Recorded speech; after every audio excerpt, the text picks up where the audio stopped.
Good evening, crewmates. Captain Andy here to continue Clalin's journey through a realm reborn, to share with you her stories from its very beginning up until, well, the end. I want to bring her to the end.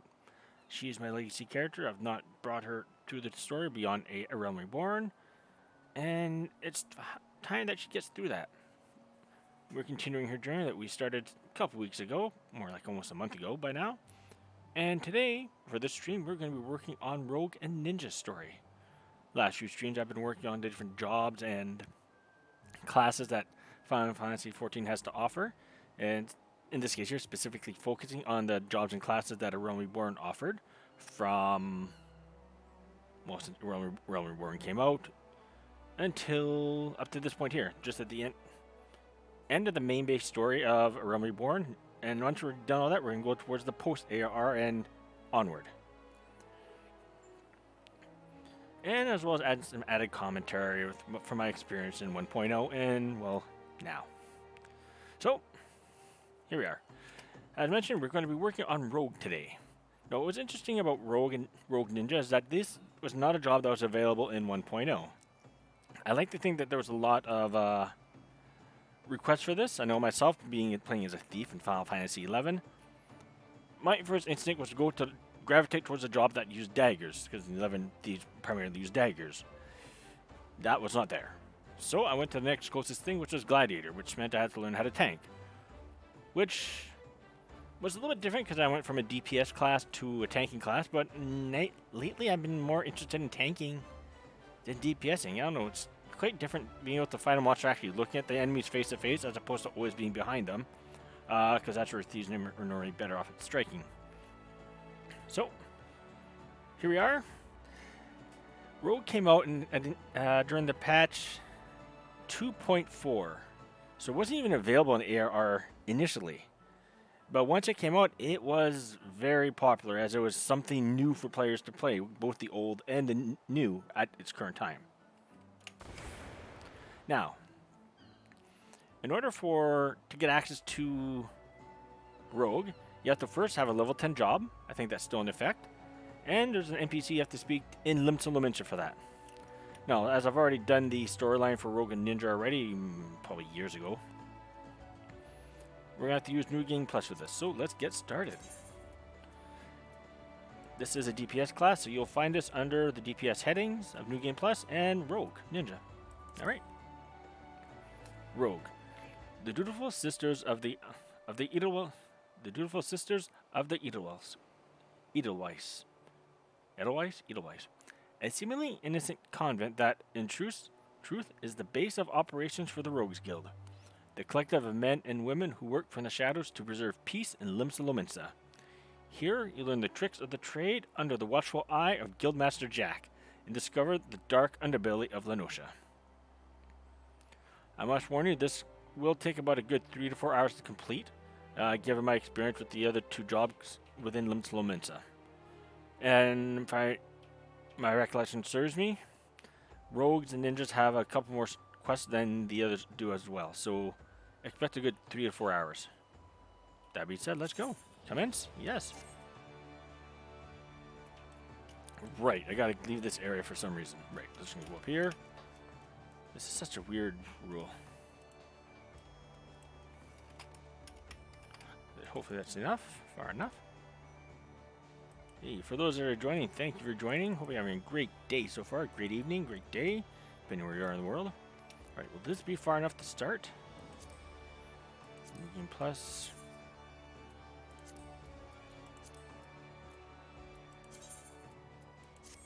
Hey, there we go.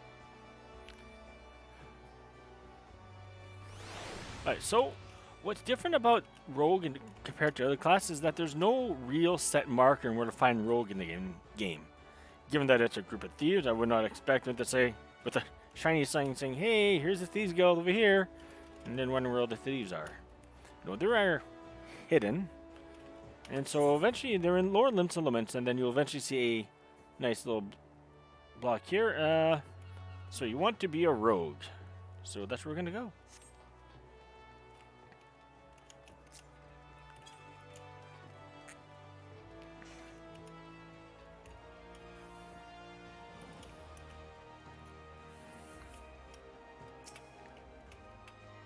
Longward. There's naught behind these convent doors for a worthy type like you, missus. We're the dutiful sisters of the Edelweiss. All pure and saintly like. Now bugger off. Hang on. I thought you was just some simple errand lass, but now I've had a proper look. You're Clalin, ain't you? Well, of course. I knew it. We like to snilch all the rising talent, and from I hear, you're head and shoulders above the rest. If you can handle yourself half as well as you say, you might as well be of use to us. Forget all that sisters of the Edelweiss bollocks. That's just a bit of fun to fob off the curious culls. We're a guild of rogues, lass, and it's mainly our marks as does the praying. Me and mine work in the shadows of Limsa, taking a keen edge to the rooks and cackles what have earned themselves a millin. We don't tout for members, but every now and again we might offer a promising young cove a place in the ranks. If you even interest in joining us, tip us your daddles and we'll put a hilt in each one, just like the gods intended. So what do you say? Fancy learning a new trade? Of course. Good to see you're keen, but I should probably warn you on a few points before we dive in. Where most guilds take pride in turning in their members to the best bloody candlestick maker they can be, we only care about getting the job done. And the job ain't pretty. You become one of us, and you'll soon be neck deep in scum and knife fights. So if you're looking to scamper across rooftops and bilk dandies of the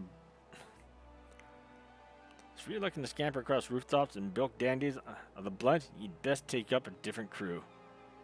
Think on that and come back if you're still keen. I didn't scare you off then? Bene.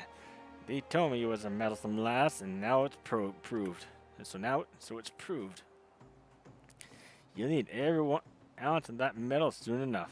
Now step inside and have a prattle with Jack. He's our upright man, master of the guild. Alright, so in order to get into the rogue guild itself, you have to speak to this guy from this point going forward. Although the guild's just right inside the door. You looking to head inside? Yes. And welcome to the Thieves Guild. Or, sorry, Rogues Guild.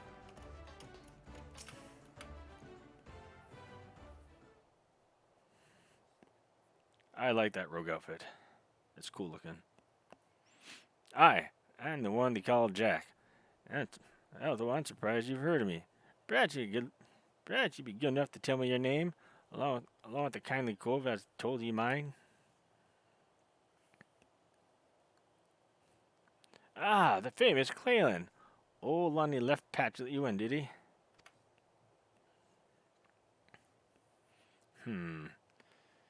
He can't throw a blade for shite, but that one eye don't miss not when it comes to sizing up a Denver mort for the Stalin.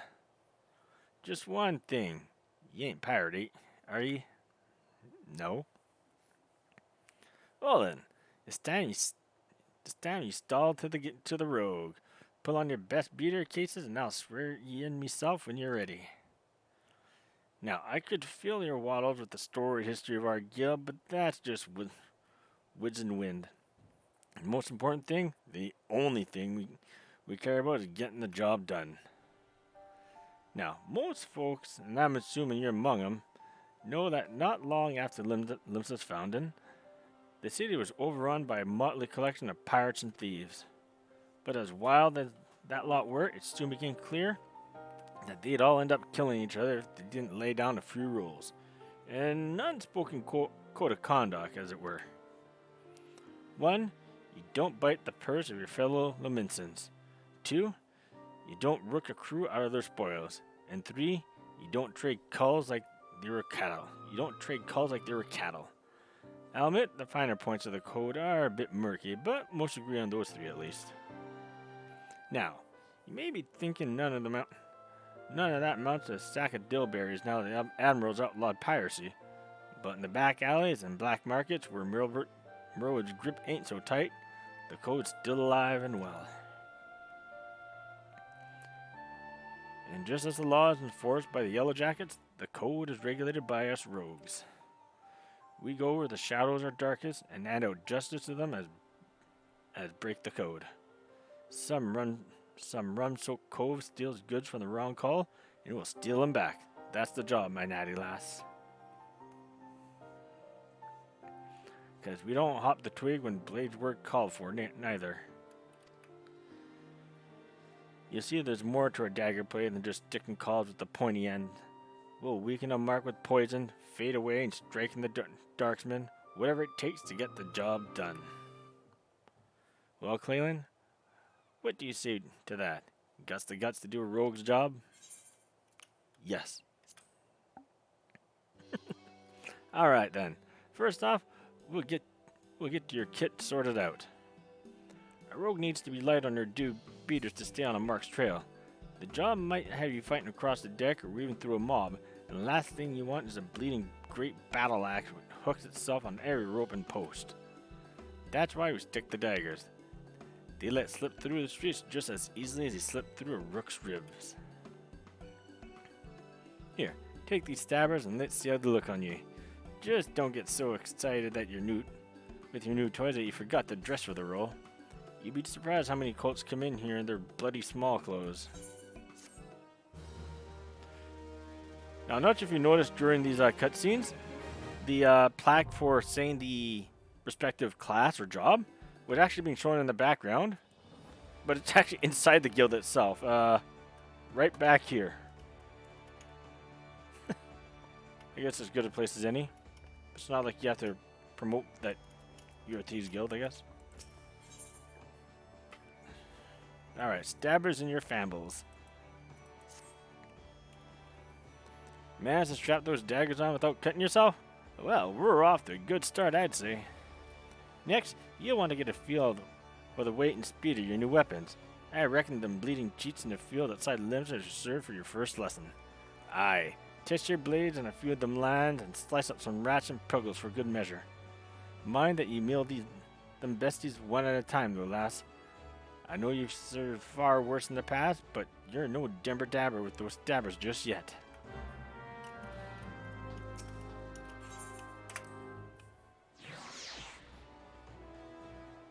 Let's go. Yeah, so like I said, this will take some time to finish. Some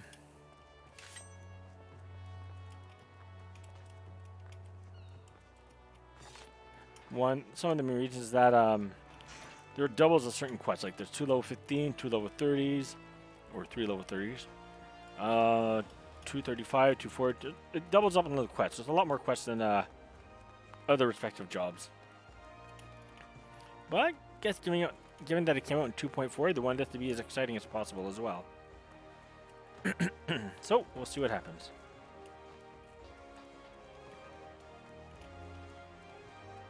Alright, so Pugils are in west and middle. This brings up to the middle. Alright. There's lambs and rats there too. Good, good, good.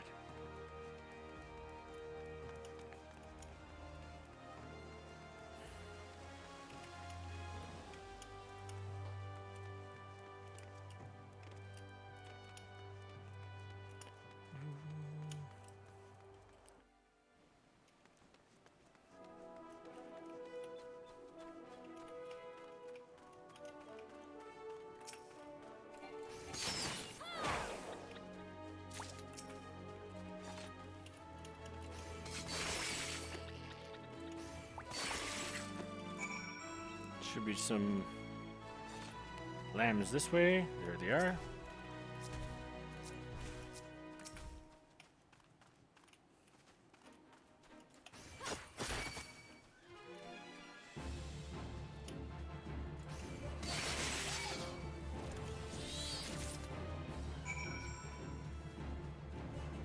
Now for the puggles. These should be right down here.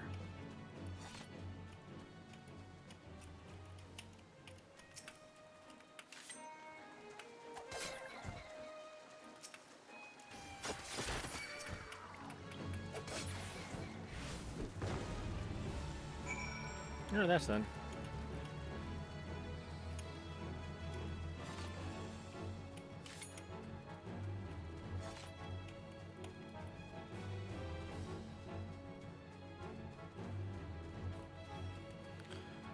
Well, that was the first quest of maybe 30. I don't know how many. It's gonna be a while though.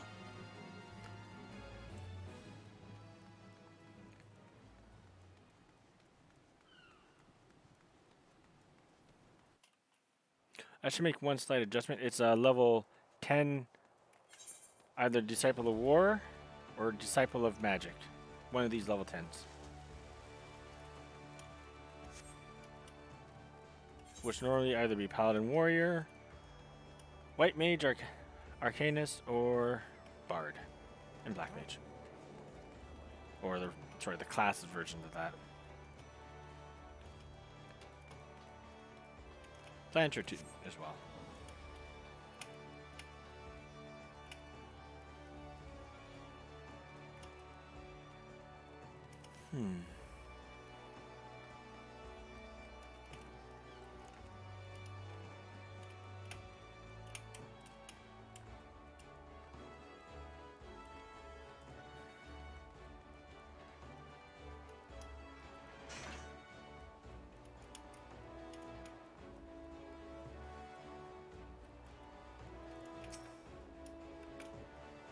You looking ahead and I'm not going to repeat that word every time. And much like before, I've had to teleport all the way out to Upper Lenosha or some far off place. I'm just going to teleport. I'm not going to run there. Done with your milling, are we? You can never have enough blade practice, lass. In fact, I'll even add a list of marks for your hunting log. Pit yourself against the lot and you'll soon learn some steps for your dance with the daggers. Aye. You must think of yourself as a dancer, not a bleeding butcher. You only need so much force to ram a short blade to the hilt. Precision and speed. That's how you get the most out of your stabbers. Bulky armor only have you plodding around like an ungainly auroch, so make sure you're wearing gear that'll let ye move freely as well. Alright, get your blade work up to scratch, Clalin, and I might just have a job for you. Alright, level 5 it is.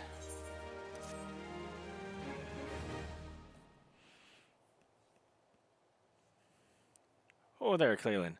I must say, you're looking comfortable enough with those stabbers of yours.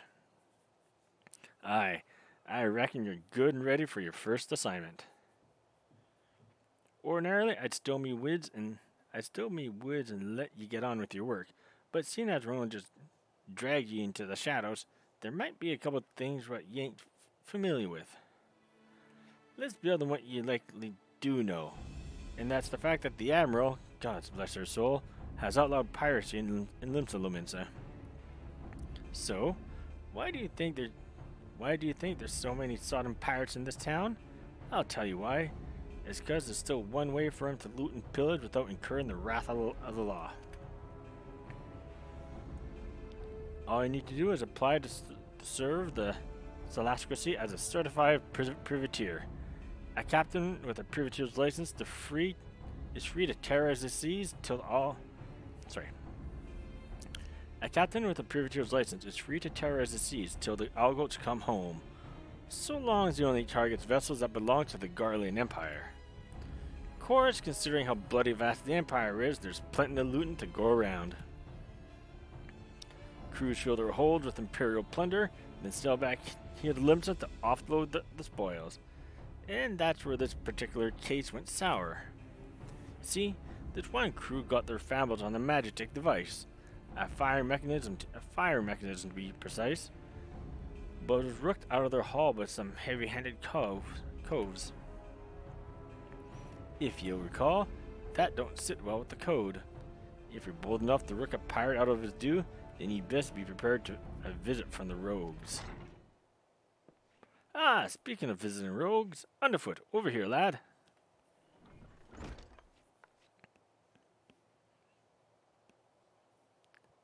I want the pair of you working together on this one.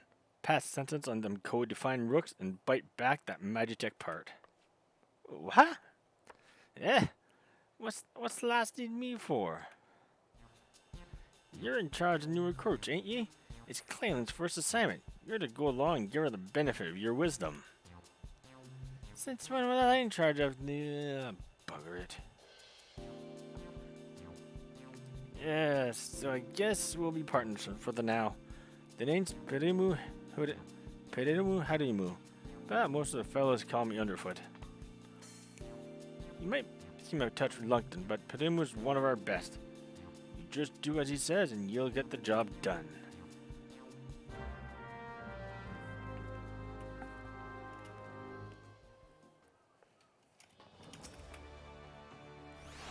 Alright then. Alright then, me young rogue.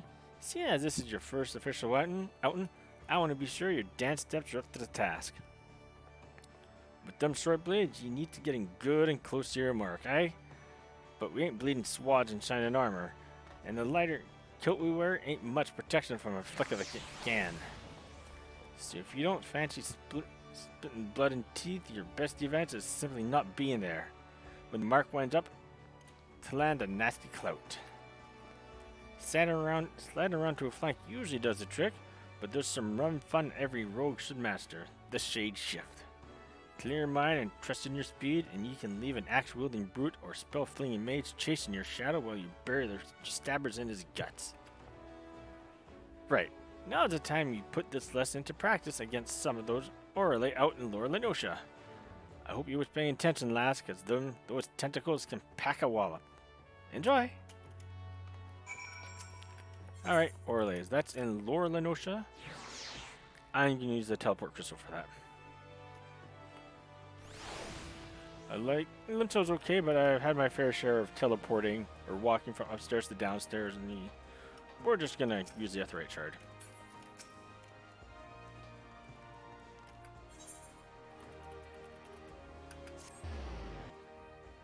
Out there, the Zephyr Gate.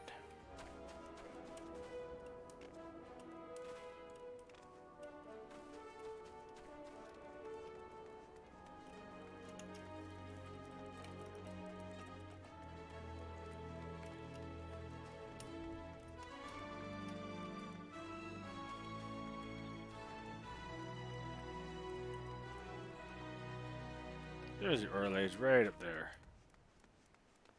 Oh, there's some right over here too. Let's go after these ones, they're closer.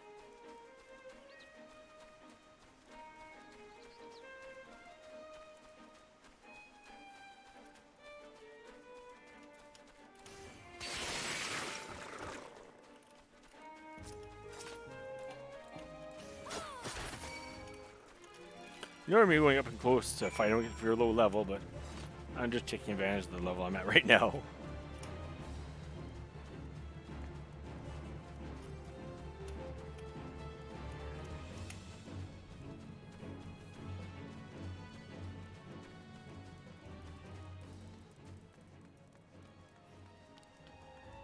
Alright, let's get back to Limsa Laminsa and see what can be had.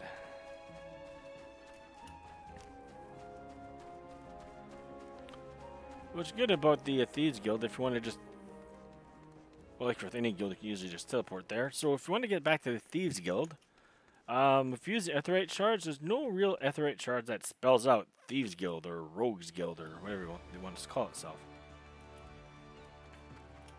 So the shard you want to teleport to is the Fisherman's Guild. That's the closest shard that you'll get to it, to the Rogues Guild. It's a bit of a walk after that, but that's about it. Yeah, so if we go to Fisherman's Guild, binge right here, and just gotta go down and, well, go out that door.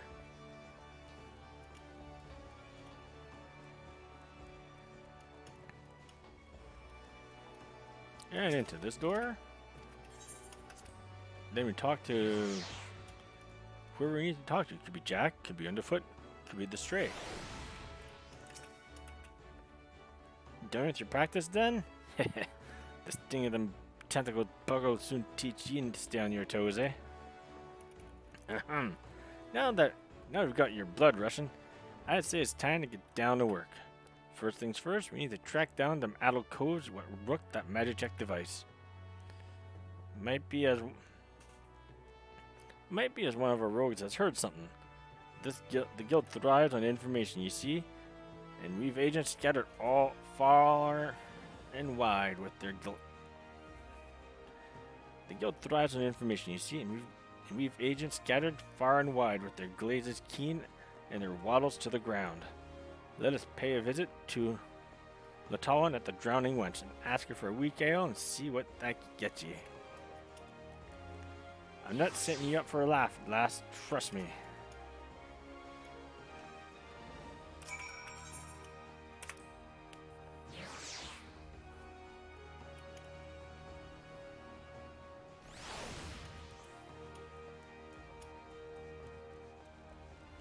Alright, up we go.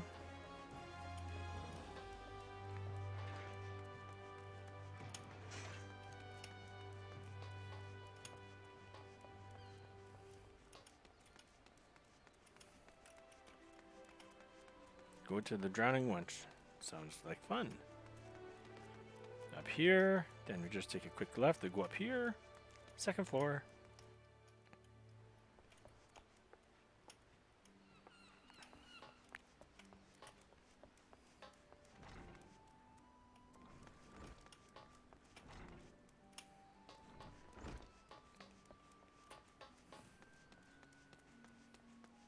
Hey, lights turn on.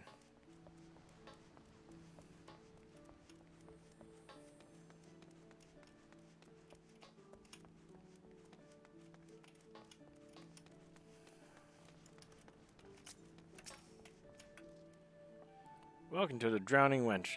What's your pleasure, miss? A weak ale. Never in all my days. We may serve some cheap grog in the wench, but not that was watered down. If our usual ale is too bold for your taste, mayhaps you'd like an order from the underground menu? Yes. Aye, there's quite a lot to offer for a customer with your roguish charms. Was there something in particular I could help you with? Ah, the trouble over that Magitek loot. It was not a subtle job. The gang in question is an unusual group of former pirates calling themselves the Dainty Demolishers. They seem to be enamored of court dandy mannerisms and have a preference for seizing Garlean machinery. They're also known for conspiring with goblins. Rumors say that the Demolishers visit a beastman camp in Middle Enosia to fence their goods.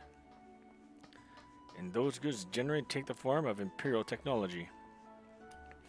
I imagine the goblins were rather pleased to take possession of a Mark.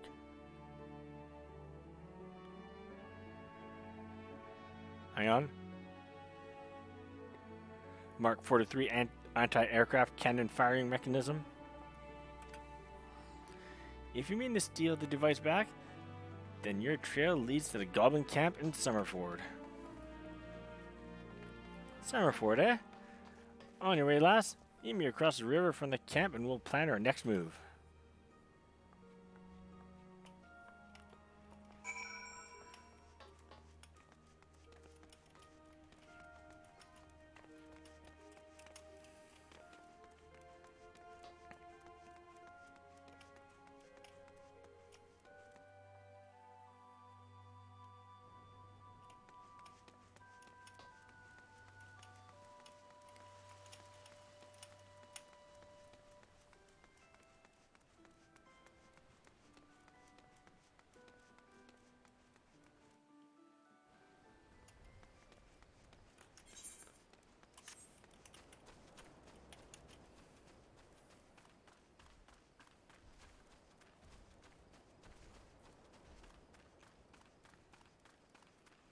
There we go. Get to go beat up a couple of goblins.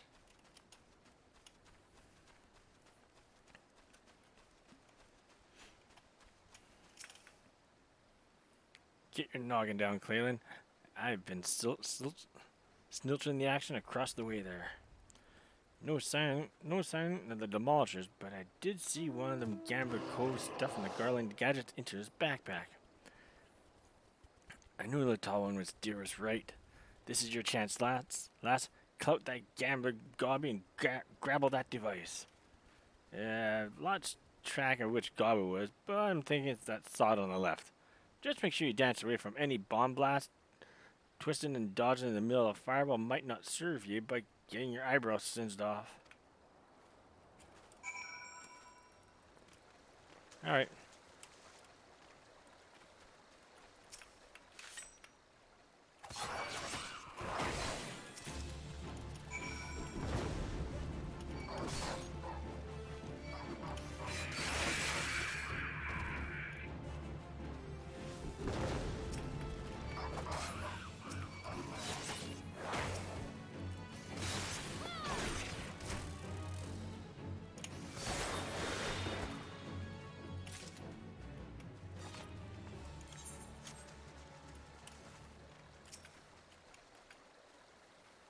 That's the way, lass. There's not for me to do but sit on me daddles and watch. So you've got the goods then? Fire mechanism number 43. Developed in the 43rd year of the first Garlean Emperor's reign, this tricky device works with all Imperial Mark 43 anti-aircraft cannons.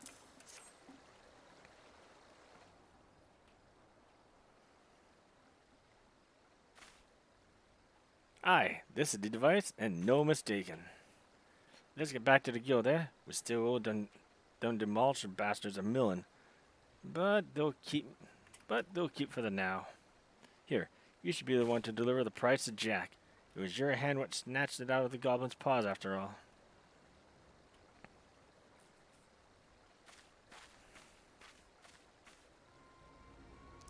Captain! Captain! I say, some fiend has perpetrated violence upon our goblin colleagues whilst we sought to wet our throats with fine libations. This will not stand, Captain. Our finely filled loot has been pilfered from under our noses. Blast and bother, my blood boils and bubbles at the temerity of this affront. I know not the identity of those audacious buffoons, but they shall be made to pay, and pay dearly. With me, my fellows. Huzzah! Fellows? I probably read that wrong. That's fine. Let's go back to Luminsa.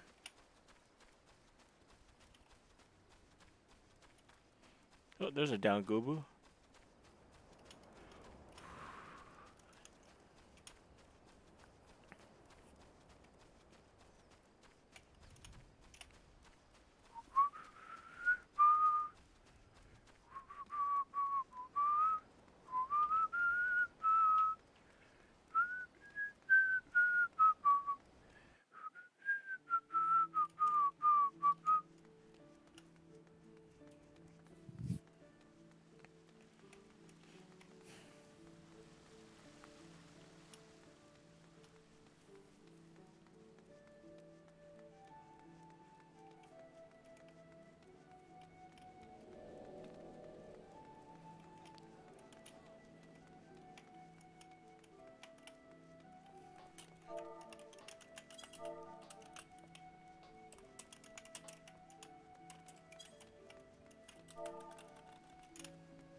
You managed to grab that fire mechanism yet, Clalin? Yep, here it is.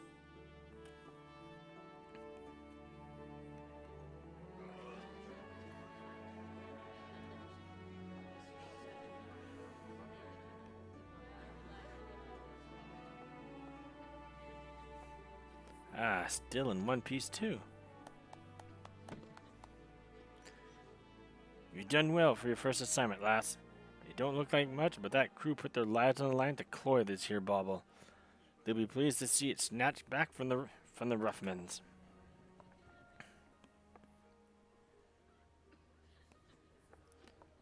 You've yet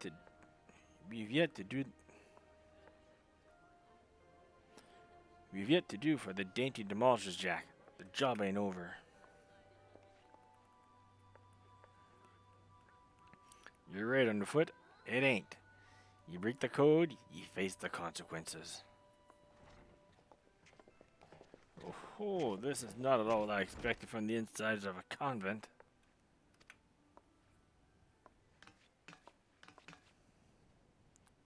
And who might you be, sirs?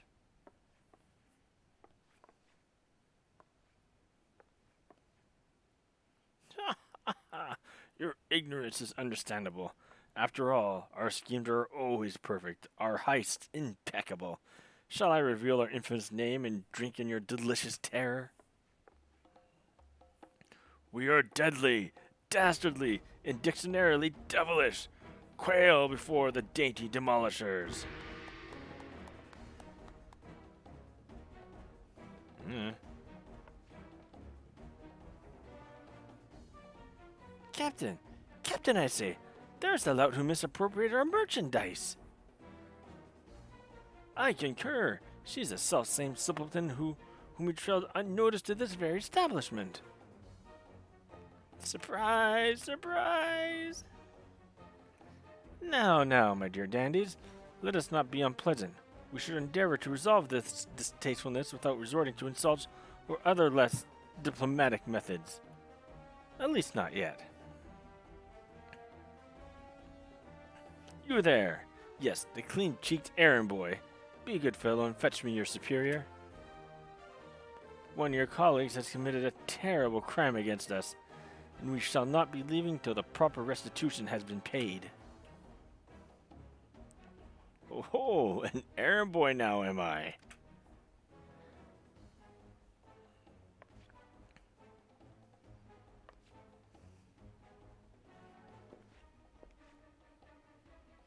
Tell me, Captain, just what kind of place do you think this is, then? This place? Well, I suppose it is a manner of convent. The one-eyed doorman named it the Dutiful Sisters of the Edelweiss, or some such. And you yet to realize your mistake. Your fate was sealed the moment you dragged your sorry quarn across the threshold. Are you threatening me, boy? I'll have my fellows cut out that impudent tongue. We've exhausted our reserves of dainty today, lads. Show these fraudulent sisters how the demolishers deal with upstarts.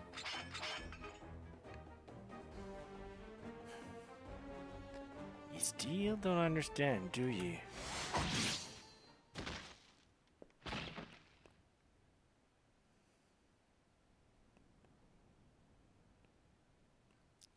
There are three sorts of calls what the doorman will let pass. Clients, recruits. God, spit! I'll kill you all!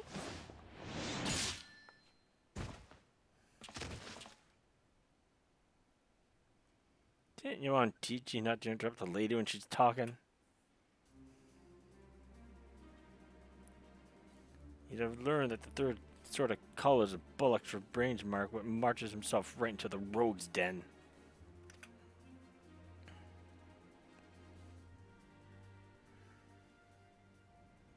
Rogues? But we were so careful.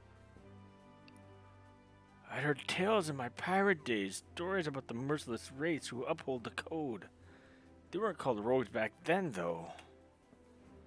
The upright thieves they were, the knives in the shadow. You can't be them, you're just trying to scare me. Well, the captain of the dainty demolishers is not so easily cowed. Cool. To the hells with your deceptions. Huzzah! Huzzah for my fallen comrades!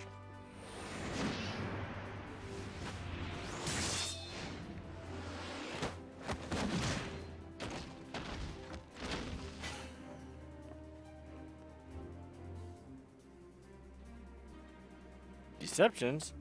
Aye. Anyone you meet can be a rogue, Captain. Even a clean-cheeked errand boy. He's still breathing. Find some rope and string him up someplace in town.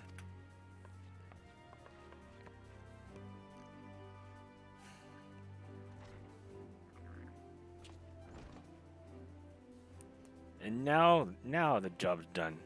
Quite an introduction you had here, eh? Welcome to Limps and Lamentus' ever-turning underbelly, where the thieves shed the skins and became rogues.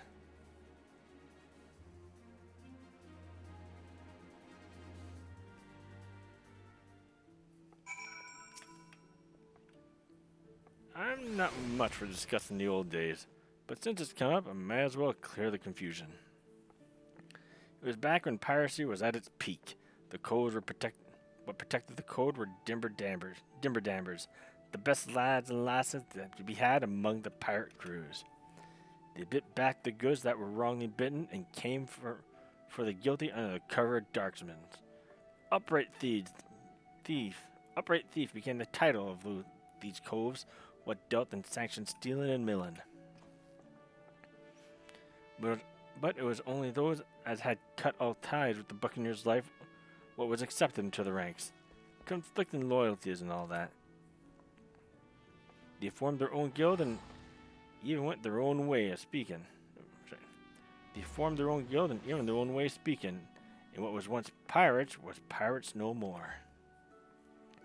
Later on, when Merwood took the admiral's chair, the upright thieves agreed to abide by her laws. We became the Rogues Guild to mark the change and altered our recruiting policy to accept adventurers like yourself. But although the title is different, the job remains the same. Uphold the code and preserve the underground society what spawned us. Just as we've done with this assignment, keep up the good work, Clalin, and you'll go far in the shadows. I like that. Knives in the Shadows. You can change the title to that.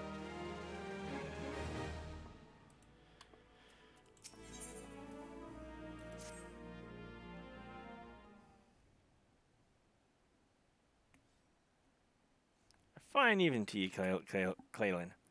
And a fine evening it is for a spot of work. Wouldn't you agree? This time round, seen some eager buccaneers scampered aboard a local merchantman and made off with a shipment of muskets. Now, seeing that it ain't lawful to cloy from a Lamentin vessel to begin with, the yellow jackets fell upon them daft coves before the boots was even dry. Aye, they caught the pirates right there on the docks, but the stolen broomsticks was nowhere to be found. Fenced in a longboat deal, I'm thinking. That's when our guild was officially contracted to retrieve the goods, which weren't really needful since the code would have had us do on the job. Anyway, you don't bite the purses or your fellow Laminsons and all that. So, this will be your assignment, my natty lass. Find out where them weapons went and bite that shipment back. Seeing as the cutters as hit that merchantman are already rotten in irons, you needn't rush in with your stabbers a stabbing. I want this job handled quick and quiet. And I have the perfect partner to show you how it's done.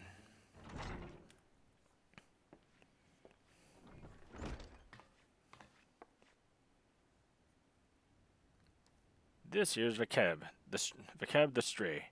Ain't no other rogue who can match her in the arts of skulking. A pleasure. There's some problem, Vakeb? You seem a bit out of sorts. I'm bloody starving. I had one of them finger sandwiches set aside, you know. Those egg-filled tasties they make at the Bismarck. But when I got back from your work, it was bloody gone. Uh-oh. That was Vakeb's. I thought it was Underfoot's. Well, you just head out on the job and I'll see that I can't turn up that missing sandwich by the time you return. Alright, Jack. One more little detail you should know. The muskets were meant for the Yellow Jackets' armory. So once all is bob, you can handle the goods to one of the culls directly.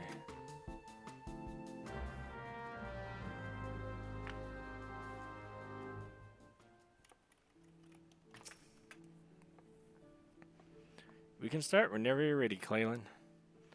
I've had a colleague keeping a wattle for aught that might help us, so I suppose you can have a few whiz of her with her first.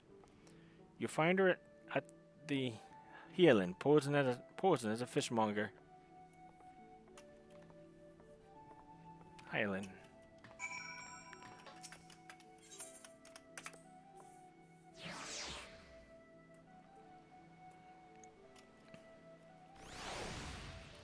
Okay, where's this? Looks like the second floor, that's fine.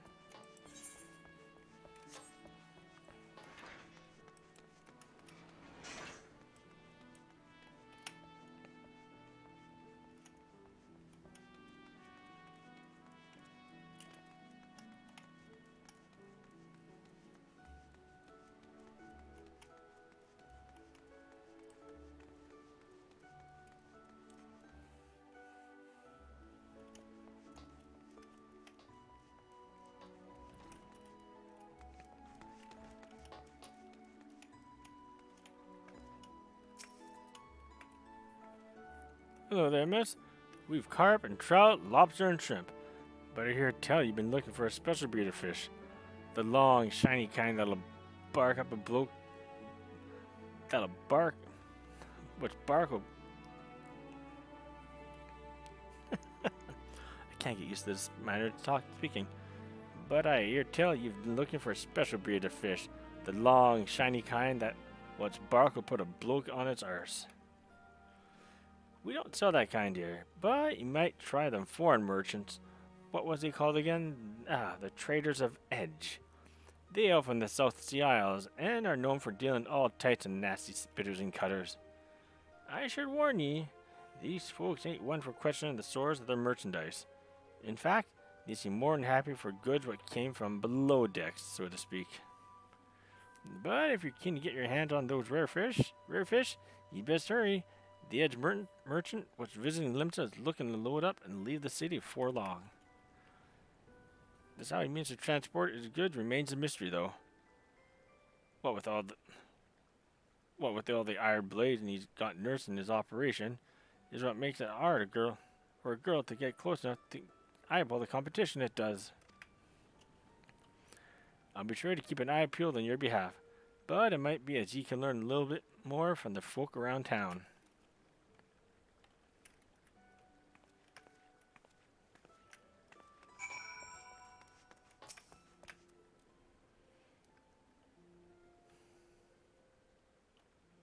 Traders of Edge, eh? Well, if one of the merchants been staying in the city, then someone will know something to point us in the right direction. The trick is to listen without being seen. You'd be surprised how calls cackle when they think no one else is about. We'll focus on places when what see plenty of traffic. You can have the Bismarck, the Furry Docks, and East Hawker's Alley. I'll try me luck at a few other spots, then meet you in front of the guild when I'm done. Remember, keep hidden, keep quiet, and keep your waddles open.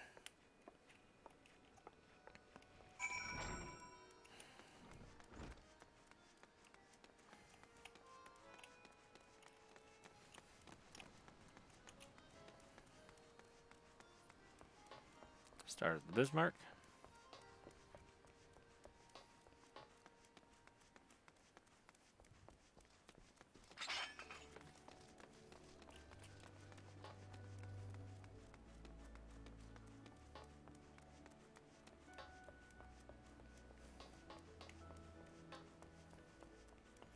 Yeah, I can see this taking about a good 3 hours, 3 to 4 hours, so sit tight, my friends.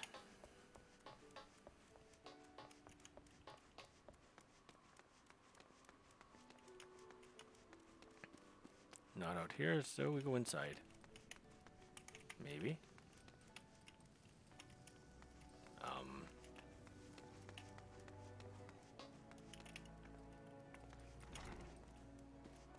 Maybe run back.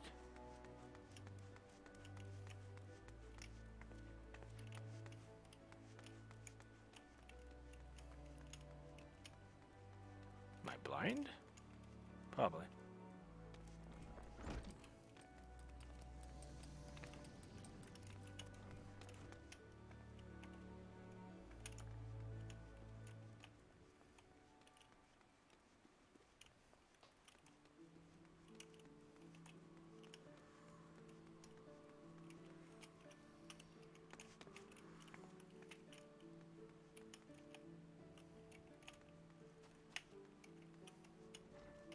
Oh, hide.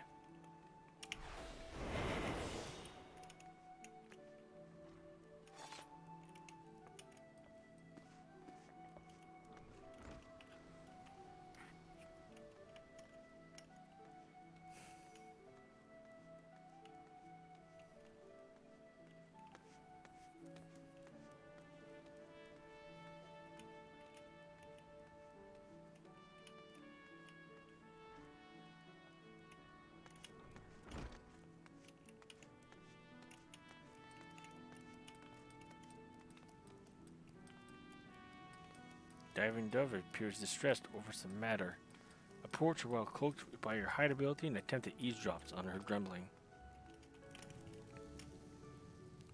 Diving Dove is grumbling in discontent. Ugh, the sneer on that customer's face. Does he think I can command the skillet to cook more swiftly just to meet its pressing departure schedule? I don't know how things are done in the South Cities, but here in Lincoln, folk appreciate that fine cuisine cannot be rushed. Come now, Dove. You must not speak well of the patrons. Now, what was the next on my list? Another finger sandwich for the dutiful sisters. Some of them must be rather fond of eggs.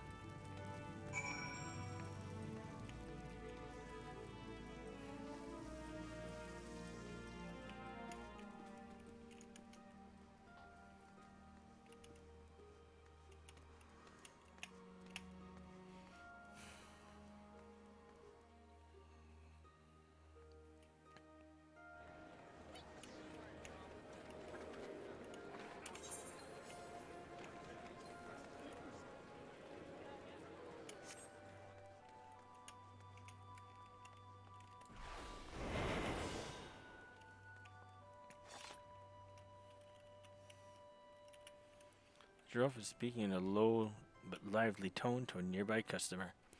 Approach him while cloaked and... Giraffe is hawking his wares to a customer. You have quite an eye for quality, sir. We have a splendid range of products from every corner of Eorzea, but one simply cannot visit Lincoln without sampling some of the local specialities. Would you care for some freshly squeezed Lenotian orange juice? Or perhaps our famed salt cod is more to your taste. Giraffe continues to espouse the virtues of his merchandise, but his impassioned urgings appear to have little relevance to your assignment.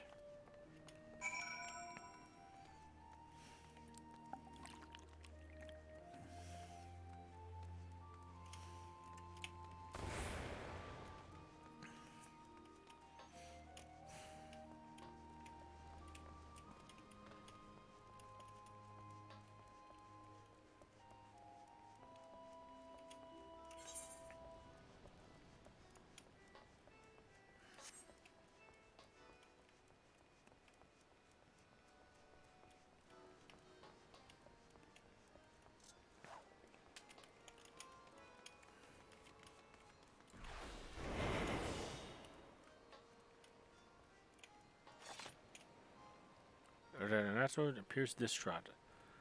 Approach him while cloaked with hide. Renato is mumbling anxiously to himself. Curse my sense of duty. Would I had stayed at the wench for that extra pint instead of returning early? I didn't ask to see anyone being bribed. It's certainly not my relief pilot. I wonder what that merchant was about. Smuggling? Most likely. Should I report this to the Yellow Jackets? But what if I'm being watched? I could end up face down in the harbor.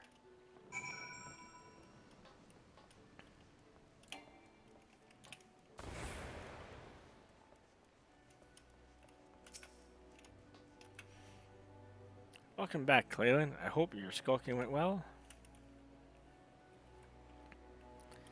You might be an angel of death with the daggers, Dove, but any rogue that shuns the shadows is headed for an early grave. A sneaky mort can know what's about without risking a scrap, or slip herself in the best position to ambush a mark. Once they've seen you, though, your run from is done. Hiding is part concealment and part distraction, and you won't be disappearing on the cove but already knows you're there. Alright, I'm done prattling. What did you manage to learn about our musket-bind merchant friend? Slipping coin to a ferry pilot, was he? And by what ye heard from the chef at the Bismarck, this trader seems to hop the twig and soon. That matches me own findings. He's vacated his room at the inn and paid his dues in full. Being a merchant, we can be sure that he won't be leaving without his merchandise. So here's the plan. Wait for him to stack his goods on the pier, and then you ghost in and garble them firearms. I'm hoping we can get the job done quiet and under cover of Darksman, but it never hurts to be prepared for the worst. Sounds like he's got a small army of sellswords on the payroll. Alright, let's go. I'll send word to the Yellow Jackets and have them post a call near Hawker's Alley. That way you won't have far to bolt once you've bitten the goods. The mark should be along any moment, Clalin. Have you got your skulking boots on? Let's go.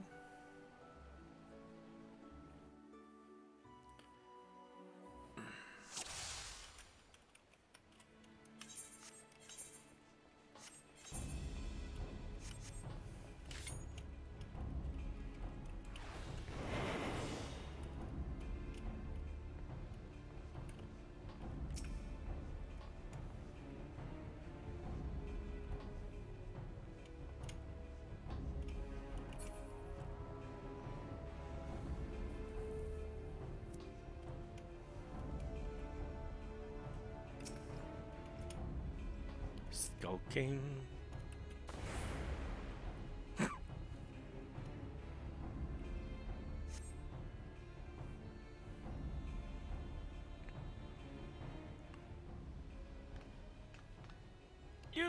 You're not supposed to be here. I thought I ordered my hirelings to keep this jetty clear. 1, 2, 3. There's one missing. My crate of muskets is gone.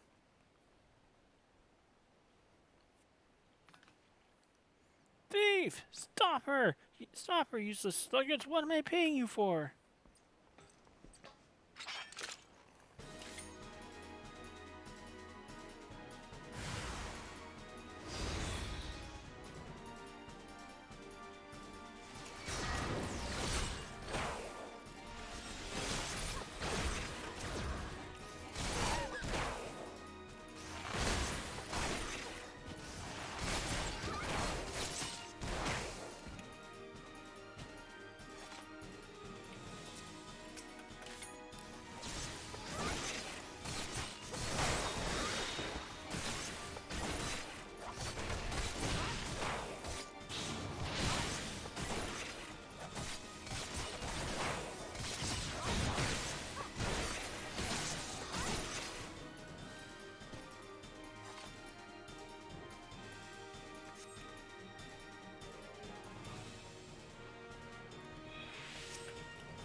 Right, let's just keep going. I could kill them all, but this way I just walk by them all.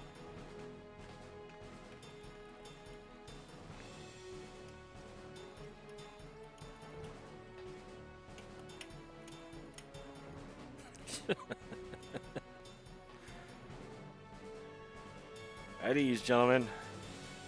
Just going for a stroll. A little walk through the park.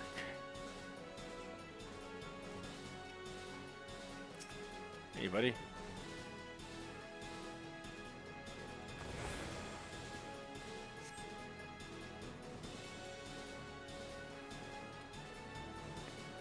Aye, these are our stolen muskets. The quartermaster will be pleased.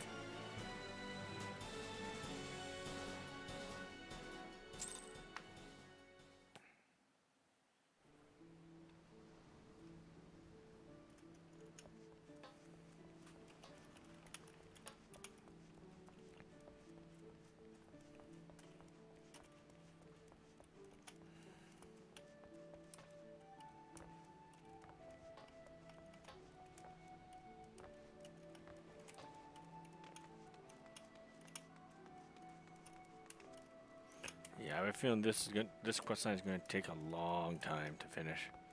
We're only on the third quest and we're already an hour into the stream. That turned hairy, didn't it, Dove? Once you reached the Yellow Jacket, though, the merchant called off his blades. Wise enough to cut his losses, I'll give him that. I'd say we're all done here. Let's head inside and tell Jack the bendy news.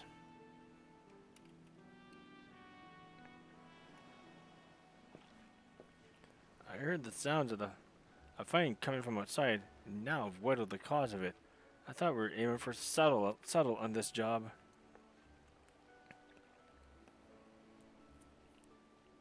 That many squads was there?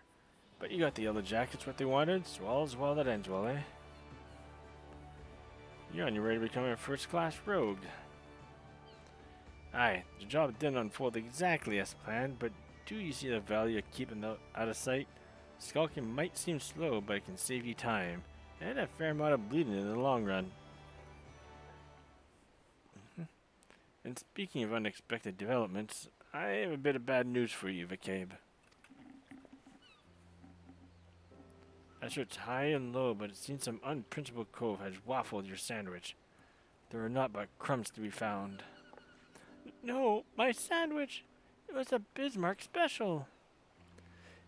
Do you know how much I was looking forward to that meal? Me belly's about ready to cave in on itself. 'Tis a strategy of the highest order to love, and you know it can't bear to see me rogues in such distress. So I gave Underfoot a special assignment.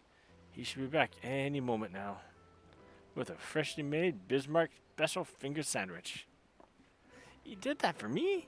You're not japping with me, are you, Jack? This ain't no japping matter.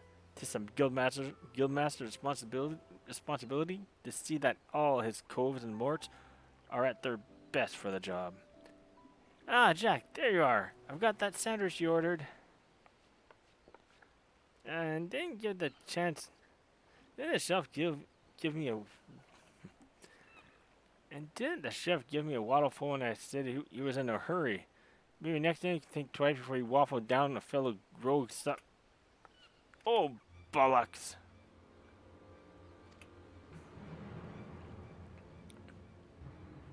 Jack, did you eat my supper?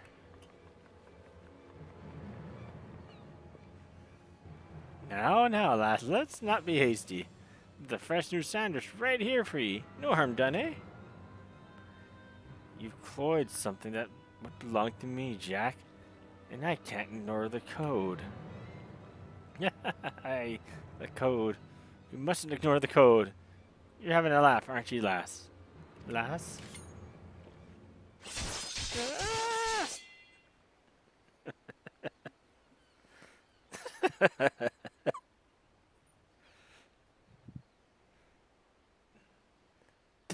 That might be the swiftest string up I've ever seen. A punishment to fit the crime. Take a good long look. The code exists to preserve peace in Limsa, to keep the alleys from running red with blood.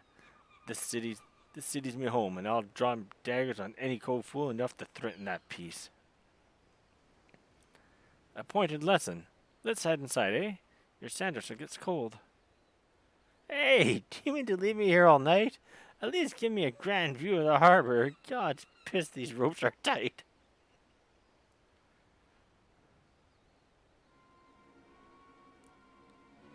And now we find ourselves indebted to the Rogues Guild. The Rogues Guild.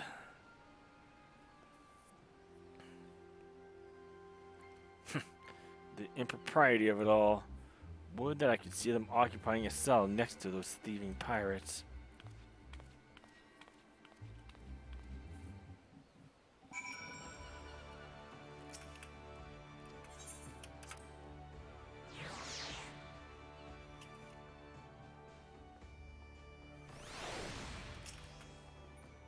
Oh, those works with chaff marks for a bleeding week. I may have wiggled myself free, but that's the last time I let me belly do the thinking. And just think, the cave strung me up over an egg sandwich. Those coves what well and truly stomp on a code get it far worse. Keep up your training, lads, and you'll soon be handing out rogue justice yourself. Ah, Clalin, just the mort I was hoping to see.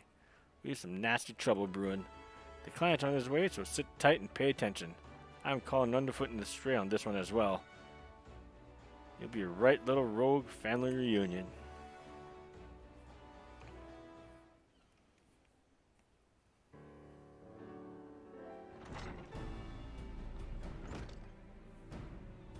Jack, the client's arrived.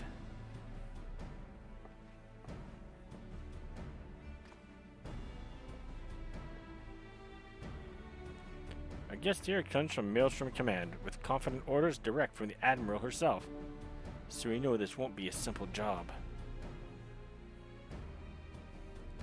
I'm afraid your guildmaster speaks truly. It was several days ago when an emaciated man stumbled into our camps seeking aid. Upon questioning the poor fellow, we discovered that he had narrowly escaped the life of slavery. He claimed that pirates had raided his village, abducting him and many others to sell on a black market auction block. We dispatched a patrol to confirm the tale and found the village almost completely destroyed. It was a meager settlement without so much as a guardhouse, and thus did its unkind fate escape our notice until now.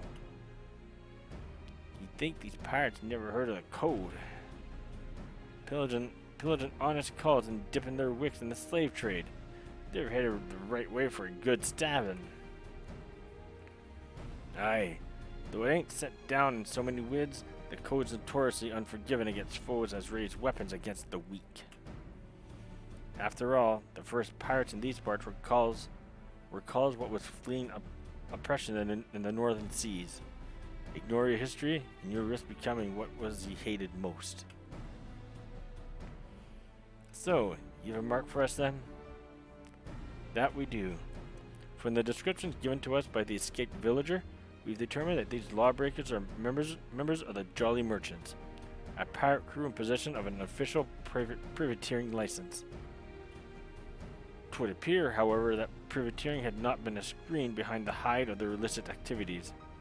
One can only imagine how many other Limson citizens have fallen prey to these wicked slavers. And we've let it happen right under our very noses. Naturally, the Admiral desires a swift revolution to this ignominy. But merely tracking down those poor souls would have already been sold is proving heavily taxing to our allocated resources. We could throw more soldiers at the problem, but that runs the risk of drawing the small folks' attention and inciting undue panic. Thus do we come to the Rogues Guild for help. We ask that you eliminate the Jolly Merchants and liberate the villagers presently in their custody, and that you do so with the utmost discretion. Consider it done. Will those nasty codes feel our short blades pricking into their backs, they'll enjoy but a brief moment of regret after the code is rightly enforced. Alright, let's get to work. I'll be going after the Jolly Merchants myself. Underfoot, McCabe, you two lend your skills to the Maelstrom's investigation and see what you can whittle about the culls what have already been sold. Clalin, you're coming with me. I think you're ready for the next step of your education. Hey VG, how's it going today? So far so good here. So we get after these slaving cutthroats then. Our client tells me that the Jolly Merchantmen set sail from Aleport a few bells ago. Oh, aye. They even put board an Imperial ship or two, but that's just some mummery they're plotting to amuse the Admiral's swads.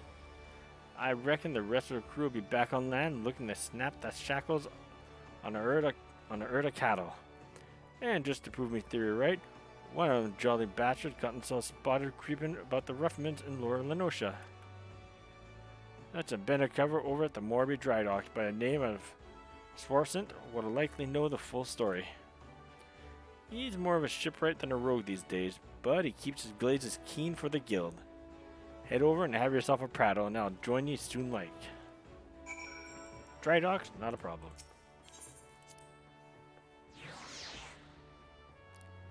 what I'll do here, I'm going to go to the...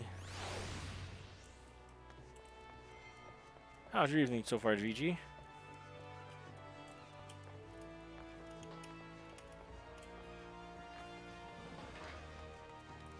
Yeah, so I'm going to take a chocobo to get there, and while I'm... Ooh, that is a nice... Oh, it's part of a... That's still nice looking. Anyways, I'm going to take a chocobo there, and while I'm chocoboing myself there, I'm just going to quickly use the washroom and be right back. First, I gotta find myself a chocobo.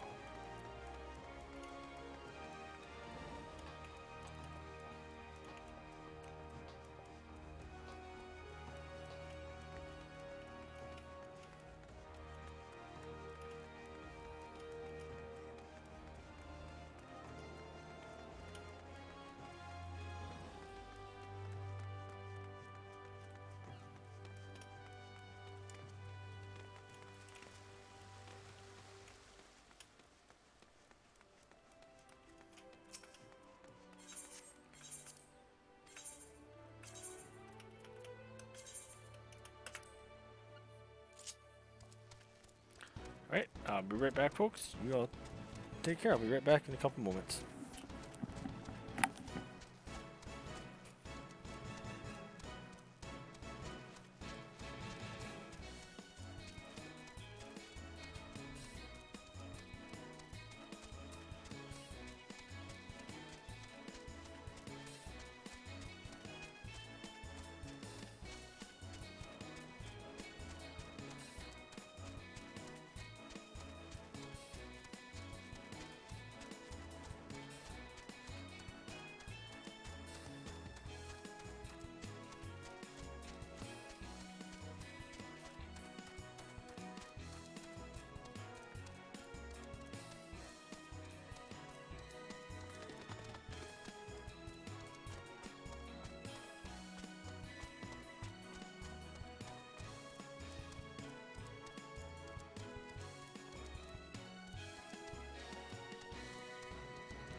And I'm back. Thank you for waiting, everyone.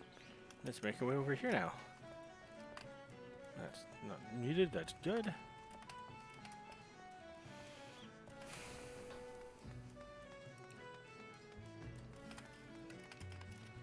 So from here, we keep going this way. All right.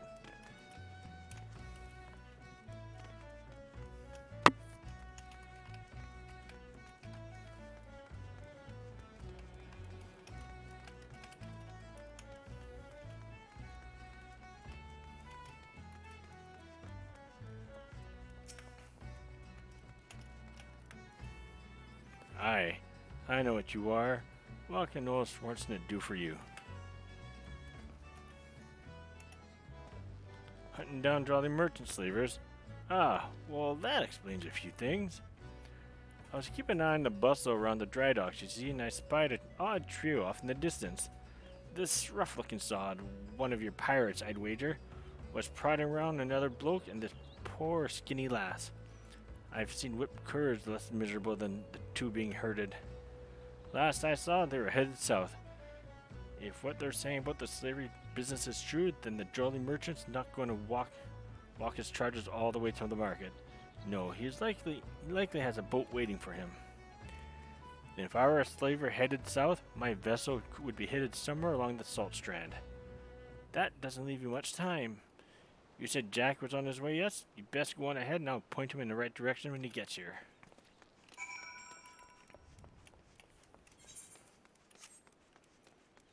Alright, it's chocobo time.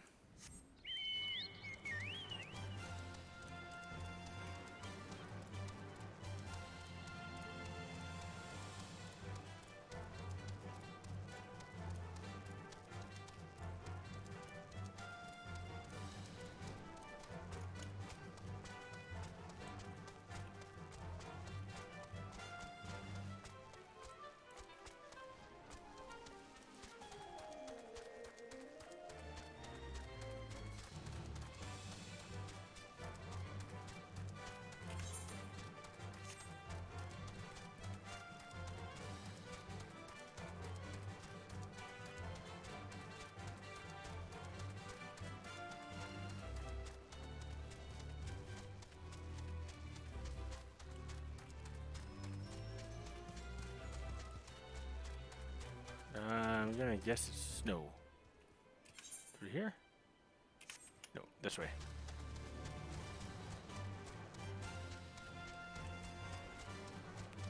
There we go.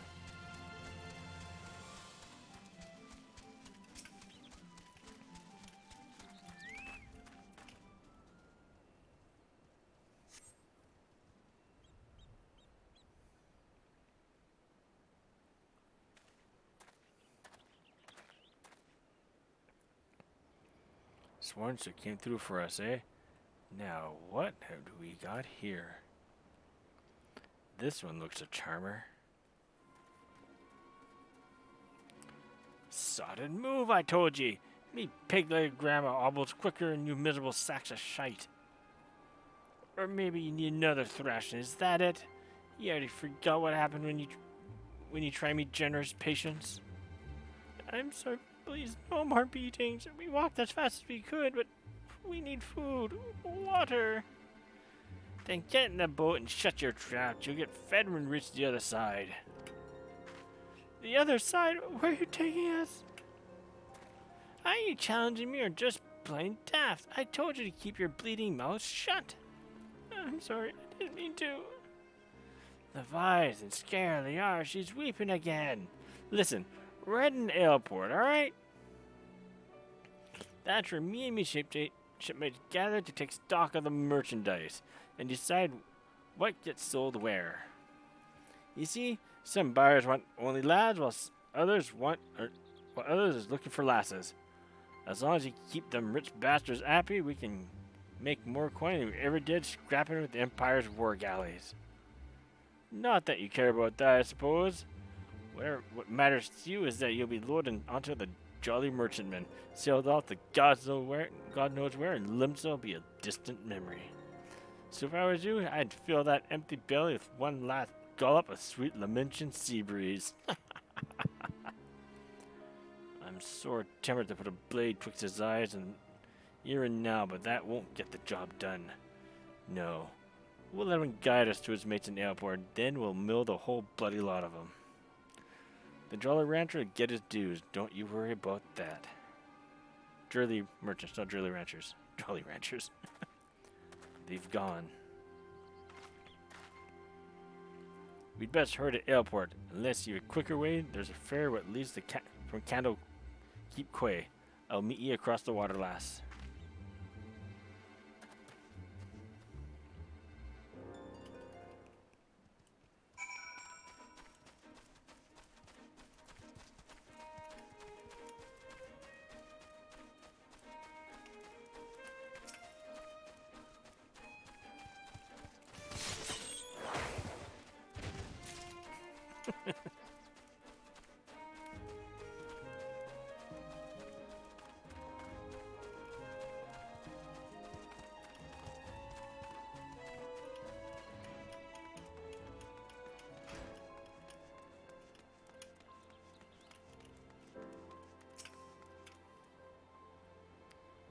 Yep, Aleport we go.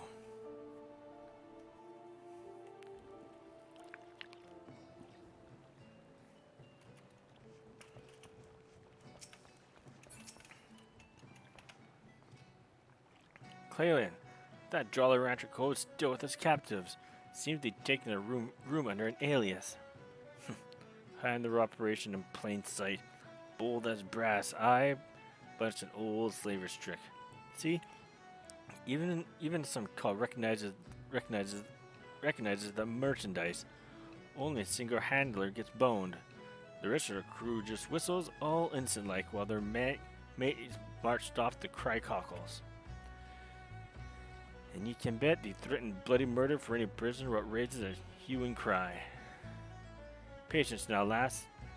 We'll just wait until we're sure that all these black guards have arrived. Meanwhile, better sharpen your stabbers. We have a busy night ahead of us. Ready for the job then? Once the Jolly merchants are all here, we'll ambush the sods and set their captives free. Yeah, if I remember, this is only the first of 2 level 15 quests. Yeah, I think this might even last up to 4 hours, this entire quest line. That ought to be long enough. We'll just have to hope there ain't any stragglers. Listen closely now, lass. The merchants are disguised as plain old adventurers and have settled themselves in 3 separate rooms in Aleport. How do we whittle which goes are the merchants? Easy. Take a look at the daddles at the bingo swilling cull over yonder. He's wearing lavender gloves, the exact same type of that nasty sod at the Salt Strand had on. That'll be how they find each other in the crowd. Of course, it's also how I whittled where each of the bastards was staying. This notes the hopeless glazes of the company they keep, and you can be sure we found your mark.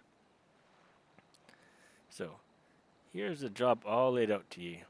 We hit all 3 common rooms, mill the merchants quick and dirty like, and get those captives their bleeding lives back. Alright? Oi! The storeroom's been forced open. Some thieving thaw's been at the ale.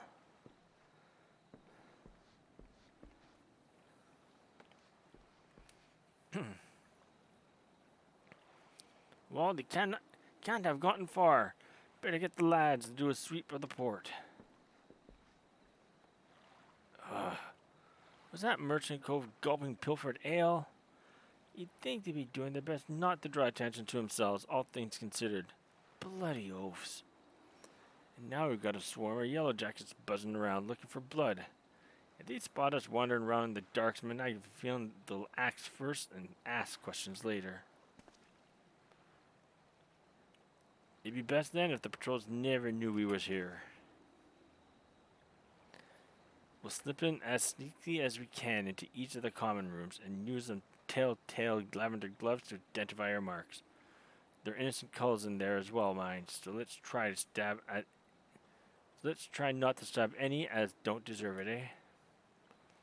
I'm thinking we should head out one at a time to better avoid them yellow jackets. So I'll let you take the lead. After you.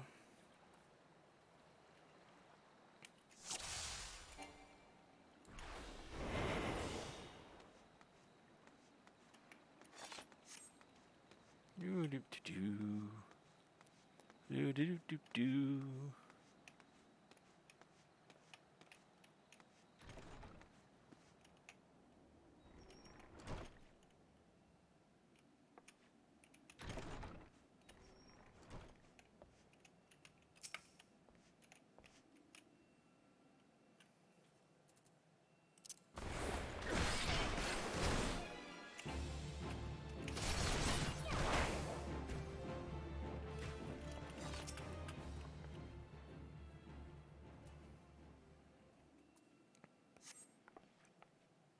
Thank you. Thank you.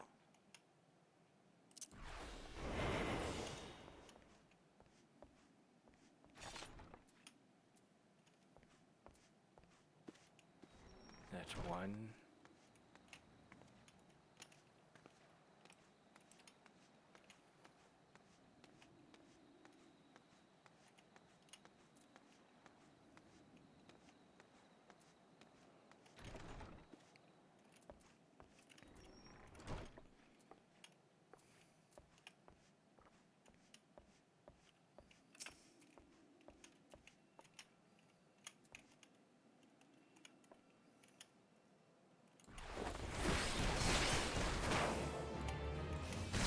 Two.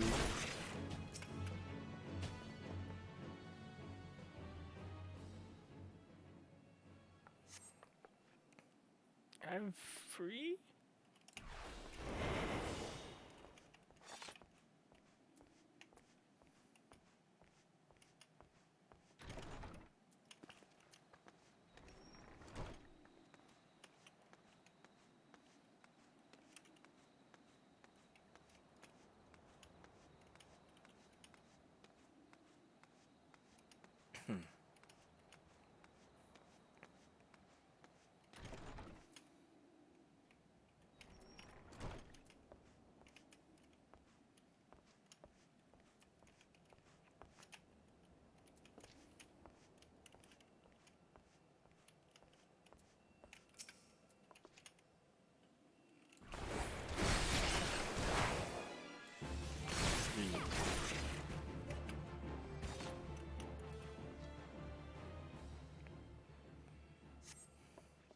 Oh, thank you.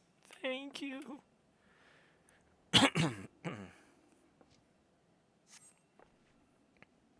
I'm free? That looks like the last of them. You need my help. Back into the shadows, lass.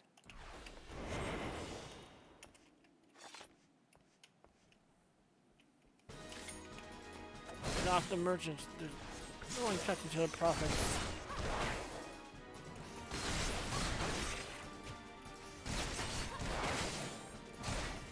Get the stabbing.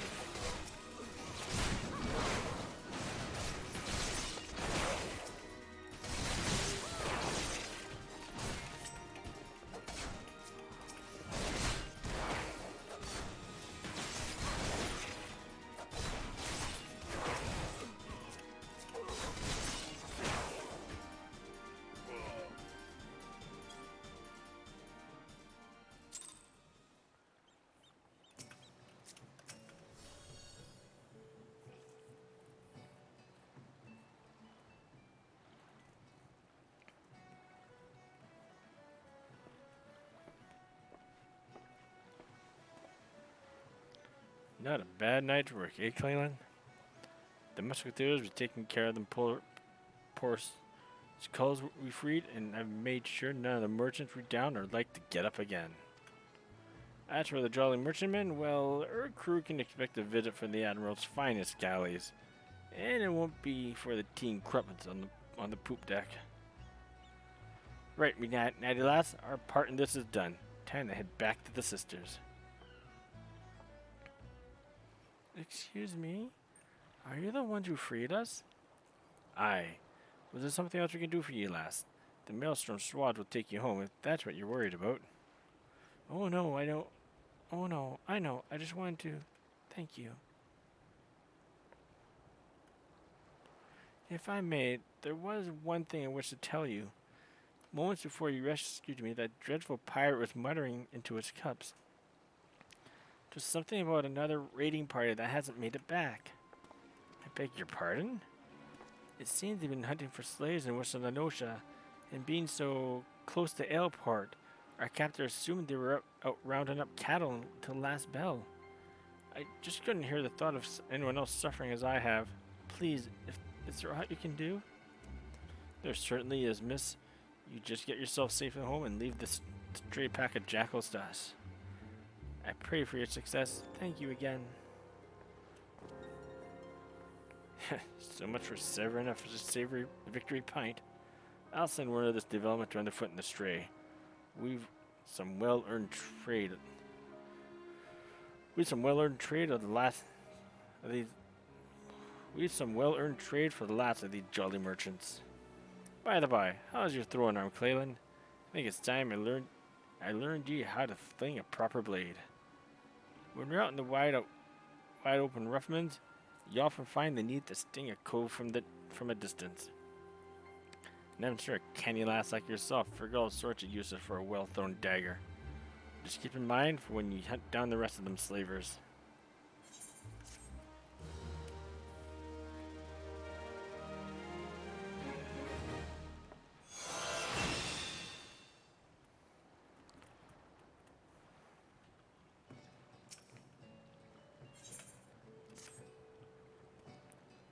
Those last few Jolly Merchant batches must be camped out somewhere in the Western Lanosha.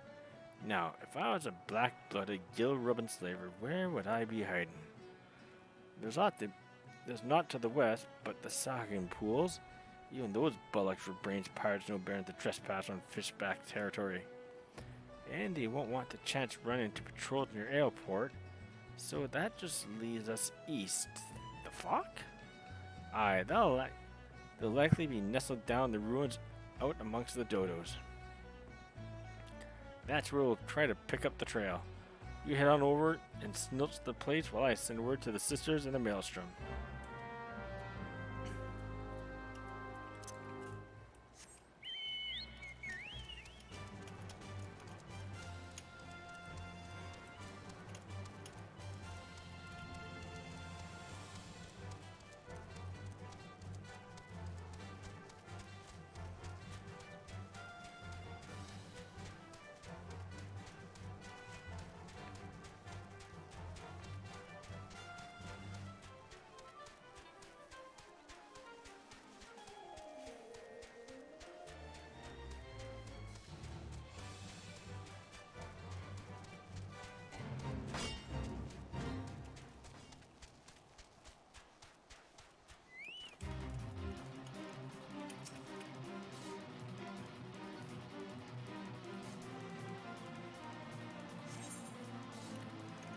Already, wow.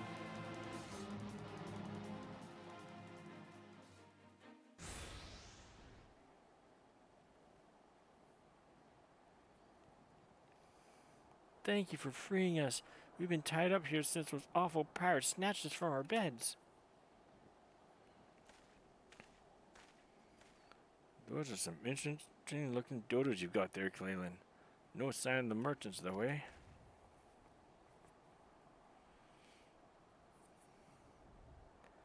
Their leader mentioned heading over to airport. He said something about there being no signal, and there was a signal that something was wrong.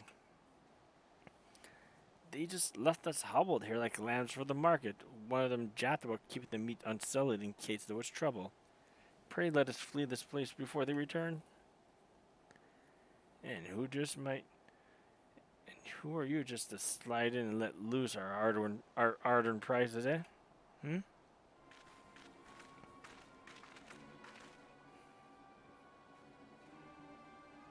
'Twas the damnedest thing. We'd half a crew lodged in the airport, and not one of them survived the night. Done in by a couple of sneaky curs that what favored the short blades, they said. I suppose that was you two. Seems you've a bone to pick with our choice of trade. Aye, I can't say I'm much use for slavers, except as a place to bury me knives. Oh, I wouldn't bother yourself with waiting for your ship to come back neither. The jolly merchants are done for.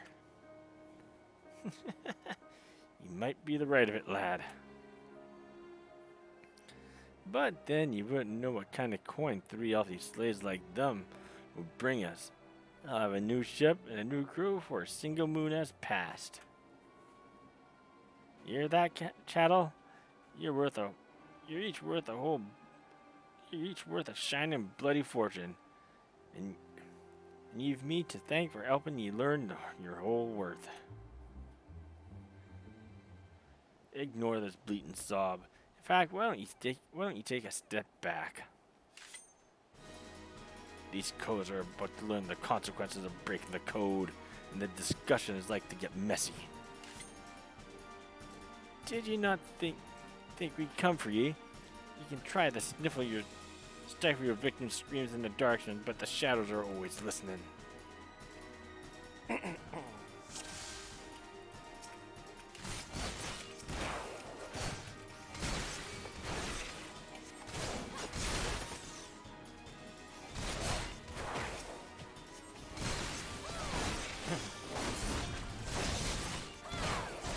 Only a 1-2 combo right now.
Underfoot is here to get underfoot. You guys are a bit late. Or at least I would if any bugger was left standing. That's a fine pile of corns. They're not for us to do. No scrap for latecomers. The last of me out of hunger. Alright.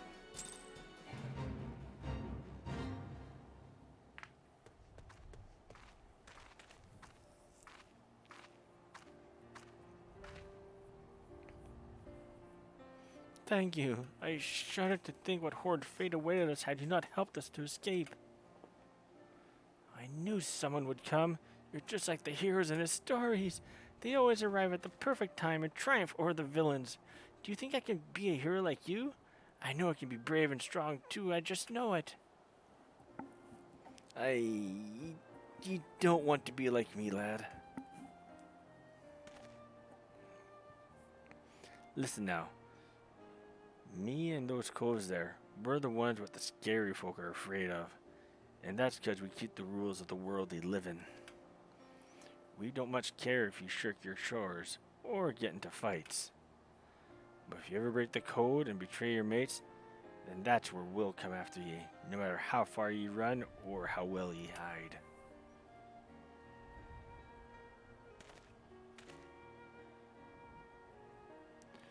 Live your life like the hero you want to be, though, and you'll never need worry about that.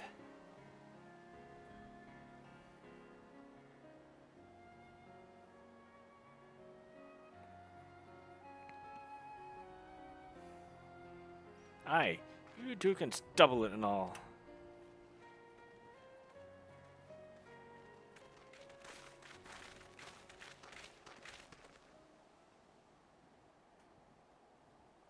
I assume you are the citizens who were abducted by the jolly merchants?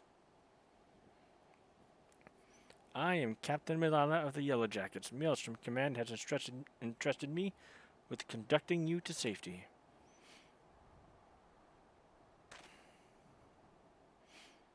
It's alright, lad. These folks will take care of ye. Go on. You best not get left behind.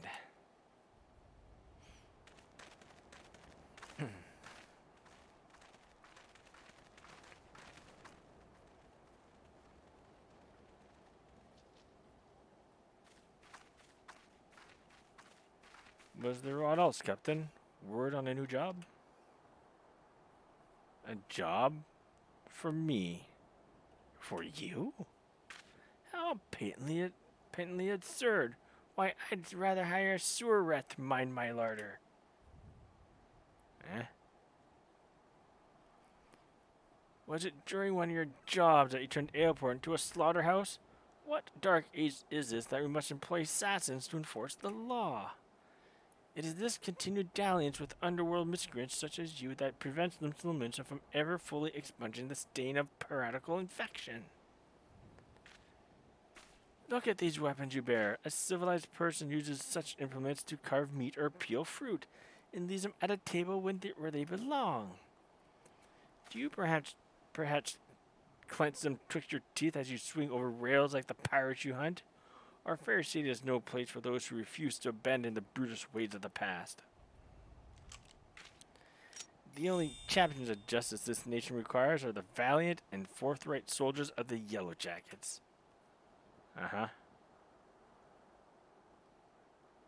Jack, what the bloody hell does this cull want with us? I have not the foggiest idea, love. Just smile and nod. I've not come here to be patronized. I've come to put a decisive end to piracy in all its forms. Consider this visit a gauntlet thrown at the collective feet of the Rogues Guild.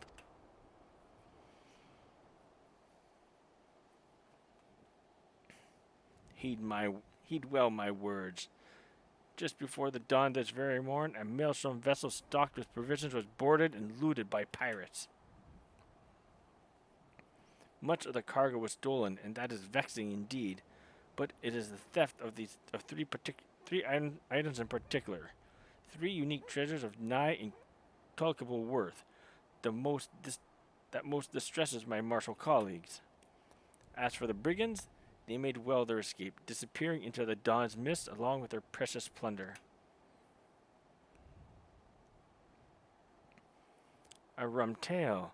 What's it to do with us? I challenge you. A contest to reclaim those stolen treasures. Should my Yellow Jackets and I succeed in retrieving the greater share, I shall formally propose the abolition of the Rogues Guild. Upon further review of our achievements, the Admiral will surely concede that your unscrupulous institution has outlived its usefulness. Sounds like you like this person there, Pat. Mad freaking Pat, Lena. Oh, blow it out, your waddles. I've better sport to spend me time. Oh, do you now? This incident constitutes a theft against the nation of Limsa. Does that not violate your beloved code? If I'm not mistaken, you've no choice but to rise to the occasion. Unless, of course, you mean to slink back into your hole and abandon the fundamental precepts of your duty. Alright, you screeching shrew. You've made your bloody point, and you'll be sorry that you did. I promise you that. Your paltry promises amount to naught in the face of my conviction. I shall not rest until Limsa is free of every last buccaneer, scoundrel, and shadow-dwelling ne'er-do-well.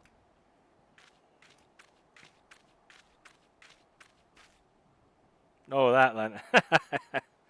What now, Jack? For right now, we head back to the sisters. Lena, they've been showing off guns since 1.0. The current Marauders Guild had musketeers in the Musketeer Guild target practicing with guns.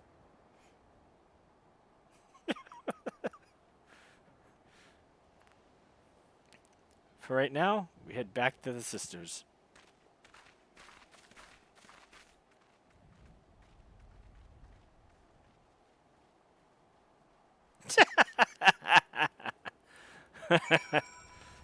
But the adjective you gave her fits her well. So, no complaints on that part.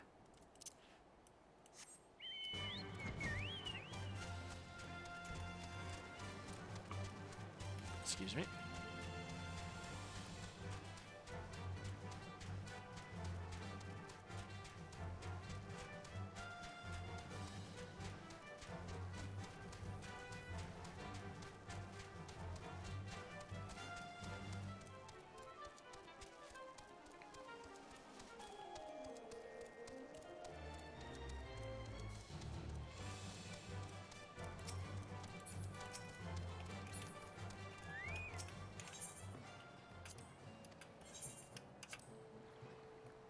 Da, da, da, da, da, da, da, da.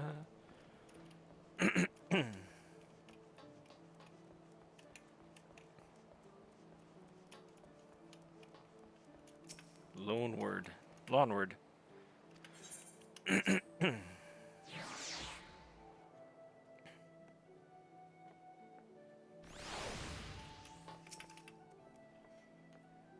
For we last, that Milala's got some bollocks, and it seems she's well done with whiffs of pirate stock. I don't take kindly to cults pulling me strings, but the shrew is right. The code's been broken, and we've a job to do. From the sounds of it, though, them coves knew what they were about when they cloyed them treasures. I'll need ye at your best. It seemed ye learned a bit of muggin'.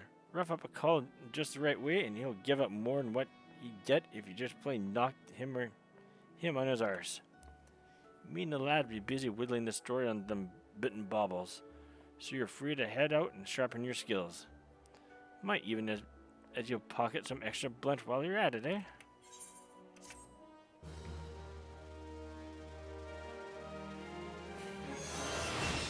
Ooh, learn mugging!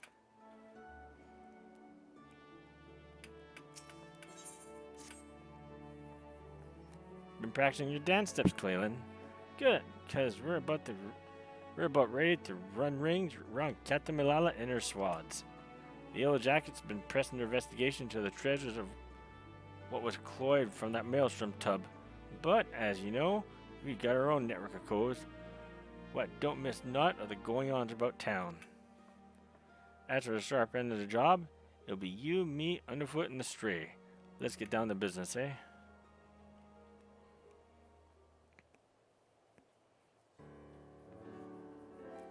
McCabe's late to the feast, so I'll just make sure we're all on the same page for the now. When you get down to it, we have two goals for this job. Bite back them 3 treasures, and mill the codes what coyed them in the first place. You can be sure that the Yellow Jacket shrew will be doing her damnedest to beat us to the mark. And seeing as the fate of the guild is at stake, we'd best not drag our dupe beaters on this one. I say we grapple them baubles before she even lifted anchor, and give her a proper reason to rage against us rogues. You seem awfully keen on this contest all of a sudden, Jack. Aye, well, here's the thing. I sent me a grievance to the Thalastrixes regarding the Shrew's challenge, but them paper stuffers don't care a whit as long as one of us gets the job done. So I figured I'd set sail with the wind rather than against it.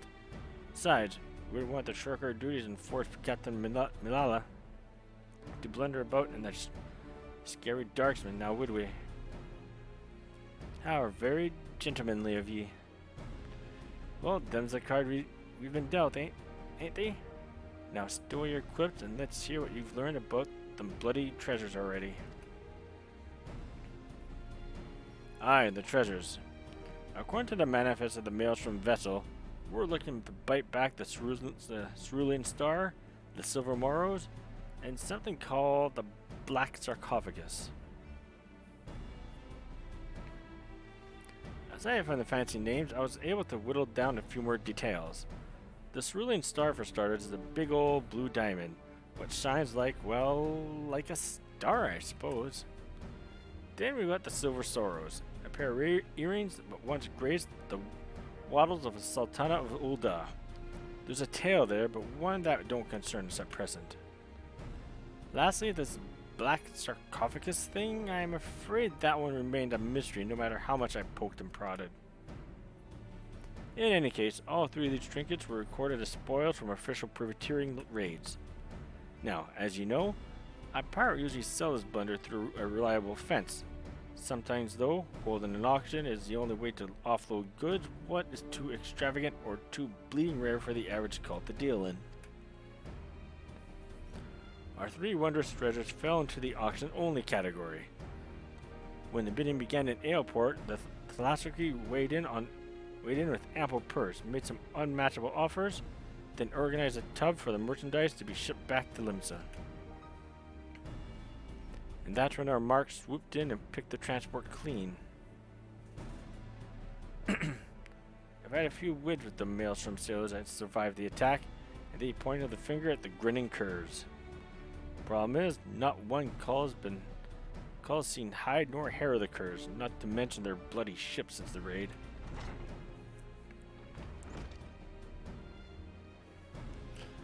Sorry I'm late, Jack, but you'll want to hear this. Some of the cargo that was cloyed from that transport was just found during a routine inspection at the Thangren checkpoint. Thangren, have the curs made landfall then? And what are the treasures? Any mention of them? Not that I've heard, but the jackets ain't done shaking out the boxes yet. Then we better get eyes out there. Quick like Clalin. Underfoot. You're fresh for a run, ain't ye?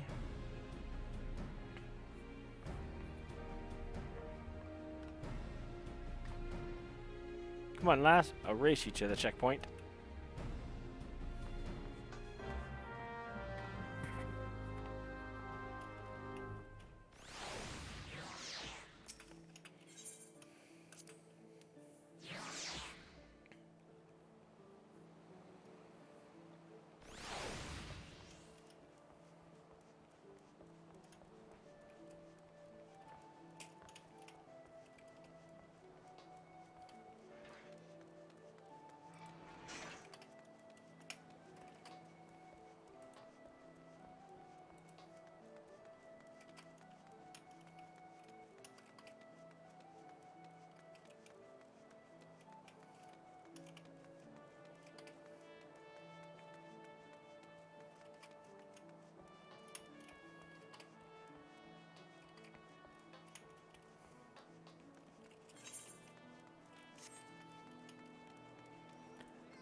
This way we go.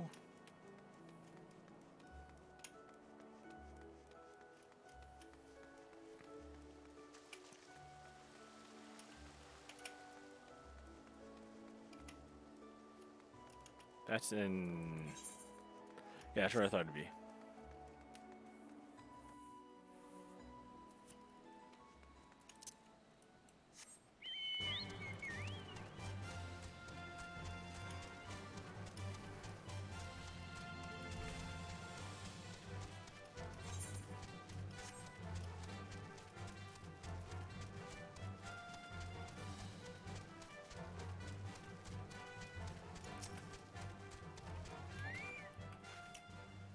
I won our race. You owe me a pint. Japes aside, though, it looks like the kid was right about the cargo. From what I've been able to catch from the swads at the gate, it seems a peddler was boned for carrying goods what was known to be aboard that transport. They carted the poor sod away in chains, but the cargo itself is still here. I saw a pair of jackets carrying boxes up that wooden ramp. We need to know what's in them crates. I get the feeling they won't open their gans for the asking, though. Not while this fool's challenge is going on. Do you think you can skulk over there and see if they found them treasures yet?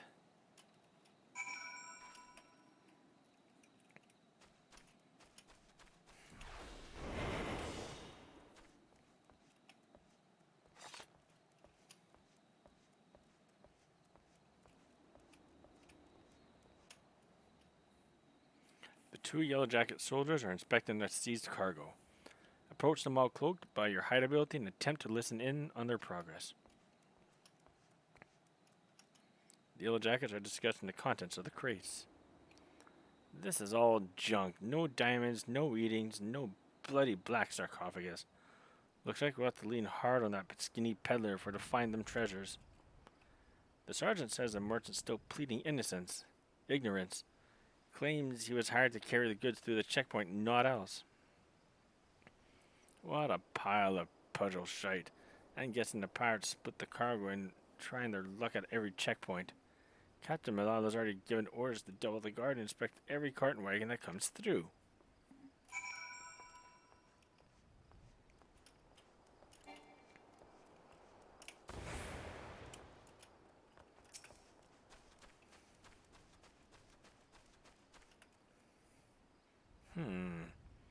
So they found not of value, eh? Bene. Thought we'd lost the contents before we even properly started. But, be that as it may, something don't add up here. Why would you order a cult to carry the goods through the checkpoint? No smuggler's that daft, surely. Even by some miracles of the gods you skirmed through like that again without raising a fuss.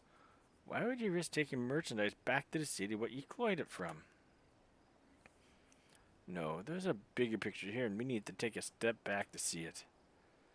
Assuming the Curs hired this peddler to do their dirty work, there'll be someone in the shadows that's brokered the deal. Now I just happen to know a cove what made it his business to oversee these kinds of shady arrangements. The thing is, this black marketeer bloke changes his haunts depending on how the breeze blows. Quite literally, in fact. I seem to recall the navigator's veil being shifted by westerly this morning, so that put Attila's Rest. Nice and close. Why don't you go and ask a few questions before we head back to the guild?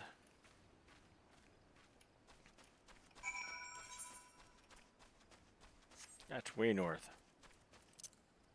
Alright, trouble time.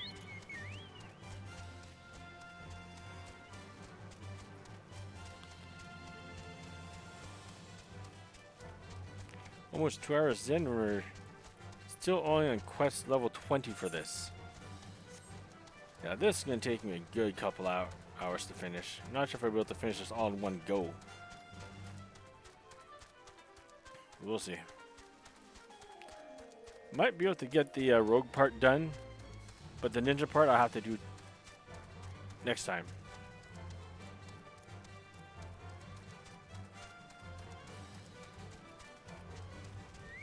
I know ninja can take quite some time too. I pride myself on my memory for faces, but yours is unknown to me. Are you an earnest customer or an inquisitive annoyance? I must be sure of your intentions. Hello.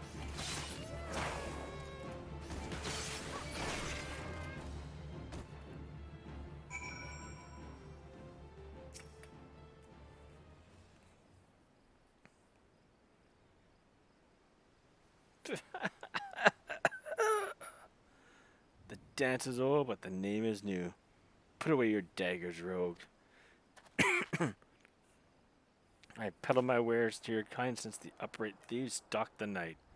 Speak, what would you have of this humble merchant? Still tormenting the cults, eh, Grandad? We've come for information on a smuggling job.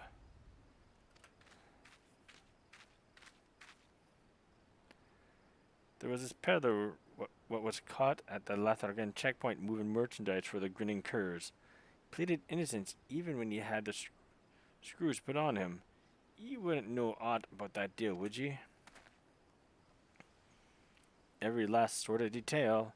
Not a single grain of stolen sand passes through the shadows without my knowledge. But such prickly wisdom lodges tightly in one's throat. What have you brought to ease the pain of its passage? Spare me the theatrics, Grandad. Here's your usual purse.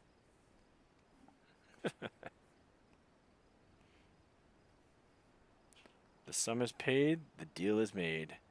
May my answers sate your fickle hunger. Your hapless peddler was indeed innocent.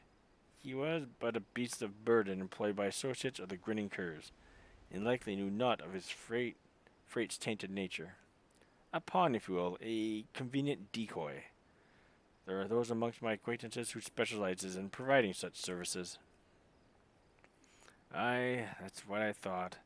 The curs wanted that call to get caught, and now the jackets have had a taste, they'll waste their time whiffing every shite pie what comes through their checkpoint.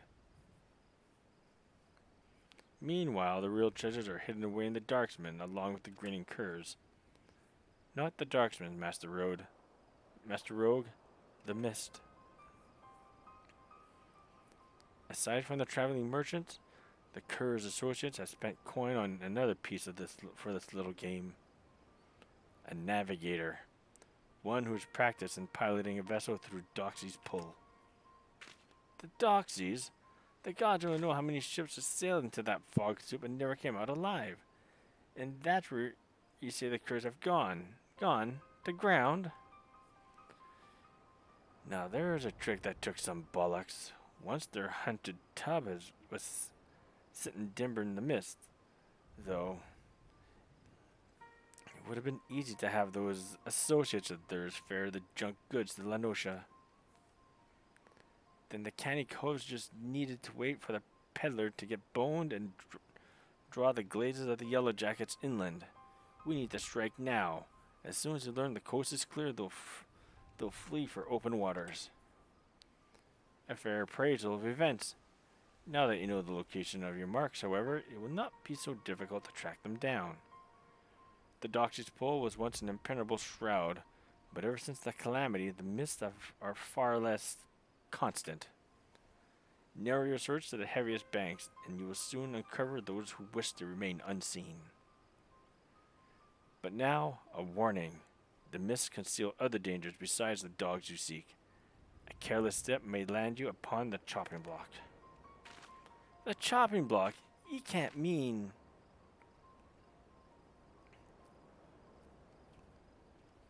Seems I found myself another lead to look into. You hurry on back to Jack and tell him what we've learned so far.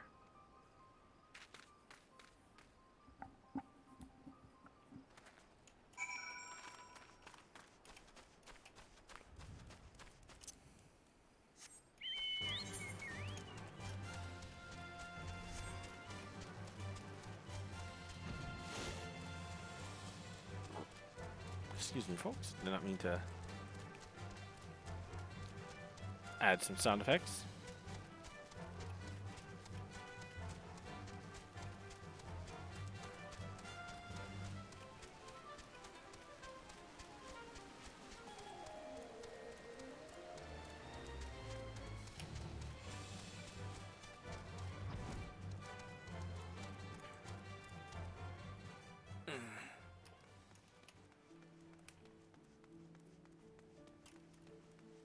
Oh, they really fleshed out the rogue story. I give them that.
About time, lass.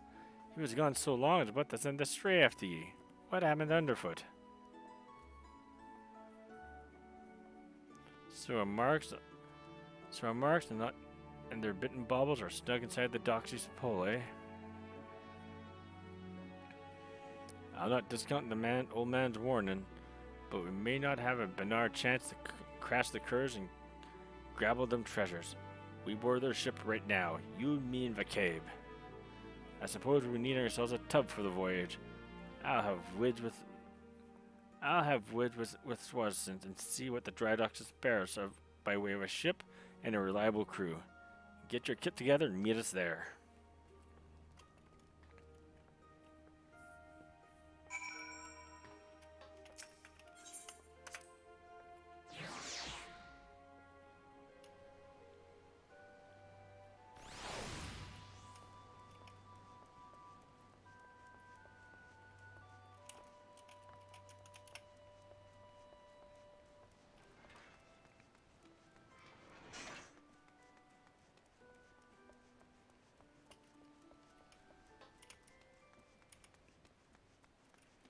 Well, at least I want to milk the story as much as possible. I've sorely underestimated the amount of time these class and job quests take. I think Rogue might be the longest amount of time it takes to go through a class quest. I got 3 more to do later on, but I think Rogue is the longest one. I might need to do this within a 2-day span. Because I still got the ninja job to do once I get to level 30.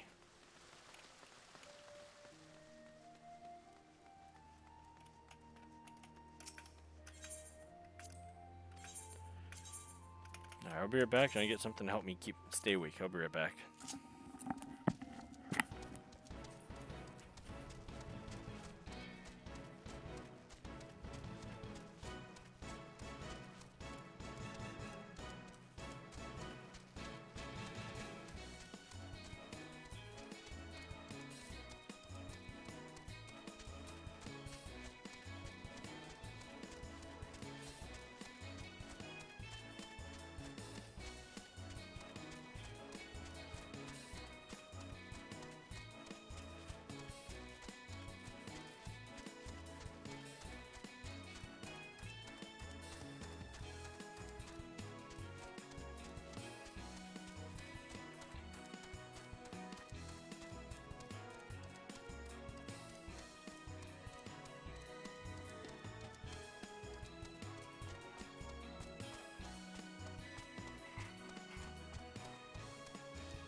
I'm back. Yeah, this was made later than the other jobs for sure. Still, we'll get this done eventually.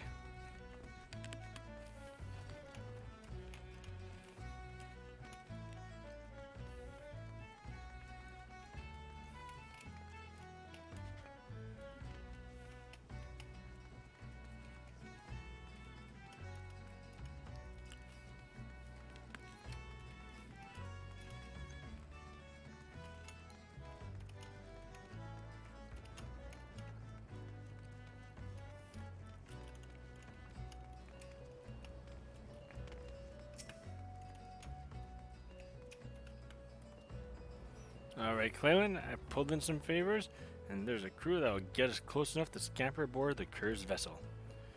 It'll be cramped up on that deck. If you try to mill the whole lot at once, we'll soon find ourselves up against the rails. So we're going quick and quiet and try and knock them off a few at a time. Well, lass, are you get to test your sea legs?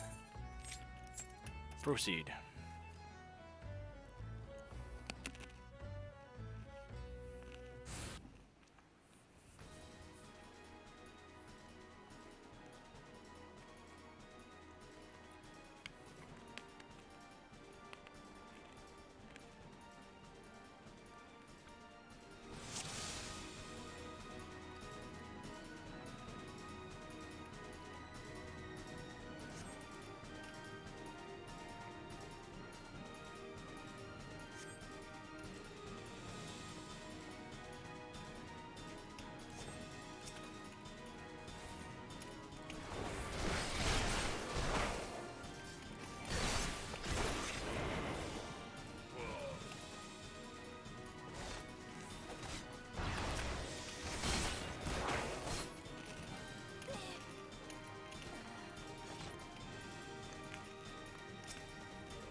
Jack, I found me one of them treasures. This is another fist-sized blue gem on board. It's got to be the cerulean star. As for the other two baubles, I've tossed the cabins and been through the whole ilm by ilm, but there's aught else here. Well, we'll just have to ask all sweet-like, won't we? Spit it out, cur. Where are you keeping the rest of your treasures? Think I'd spill me guts to the likes of you, rogue? Maybe you wouldn't at that. But what about this partner you're working with? You don't need no partner. So you tell me this is all your own idea. You woke up one day and decided to attack a maelstrom transfer right off the coast of Ailport, then disappear into the loving embrace of the Doxy's Pull. Not exactly your style, is it? The grinning curs are bleeding famous for being the crew that turned their snouts at a privateering favor of keeping up to the old ways. You've only escaped the Yellow Jacket's grip this long by crawling on your billies and snatching scraps what fell off from the table. You ain't the type to sink your teeth into a Navy-owned vessel, no matter the prize. Aye, well, maybe there ain't no profit in being cautious no more. The age of pirates is swift coming to an end. Merwell won't be stopped, not for a piddling little crew like mine. That's why we're throwing our lots in with the executioners. That blue rock was just our share of the loot. The scraps from the table, like you said. If you want them other trinkets, then you have to take it up with our new mates. One job at a time, lass. First, we need to get these stinking coals on and their tub back to the docks.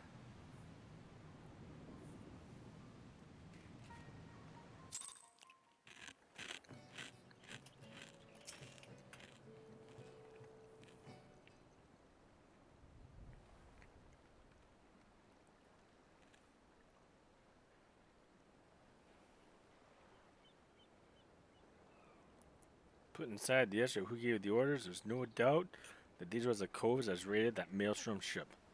Now, for punishment that fits the crime. I was informed that a certain well-known pirate ship was spotted weighing anchor at the Morribee dry docks. I assume that this was your work? Aye, you missed all the excitement, Captain. But never you mind, this ruling star is backing Bob and our sneaky little fambles. And these must be the grinning curs. Degenerate fiends, how dare you ply your filthy trade in Livingston waters? How many innocent sailors were massacred that you might sate your vile avarice? Every one of your kind ought to be lined up and shot. A musket ball is the only answer for this rampant display of lawlessness. Wait. Do you mean to just execute me here on the bloody docks? At least take the burghers into custody first. Hand them over to you for lawful punishment and satisfy the demands of the code just as well. We've already got the answers to our questions, so feel free to take them away. Do not presume to give me orders, rogue.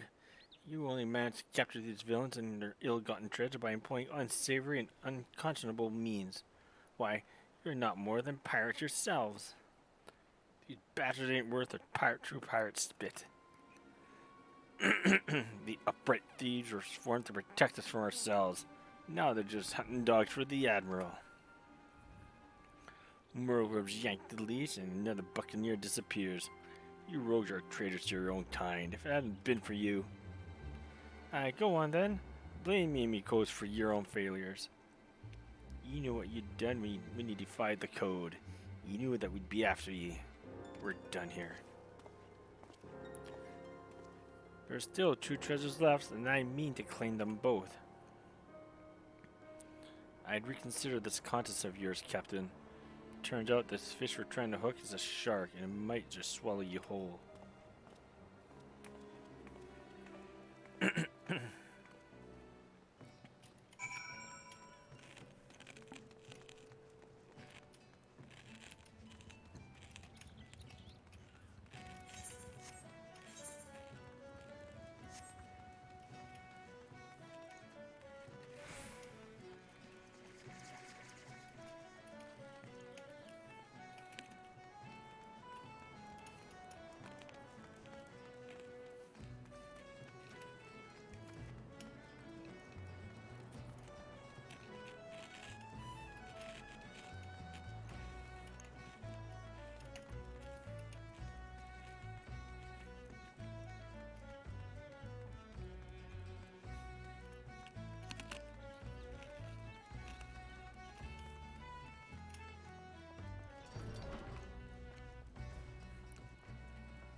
There we go.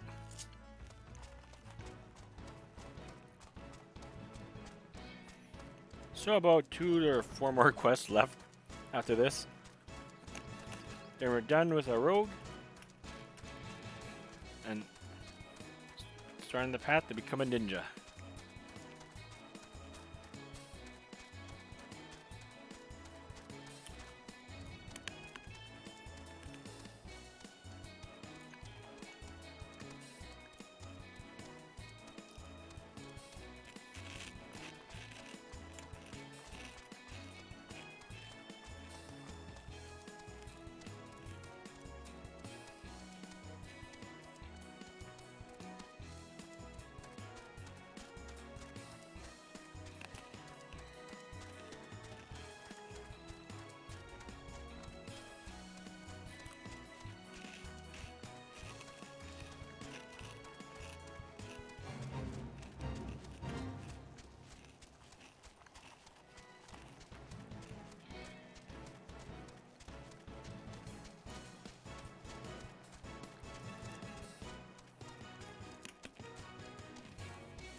Yeah, about 20 ninja quests. Yep.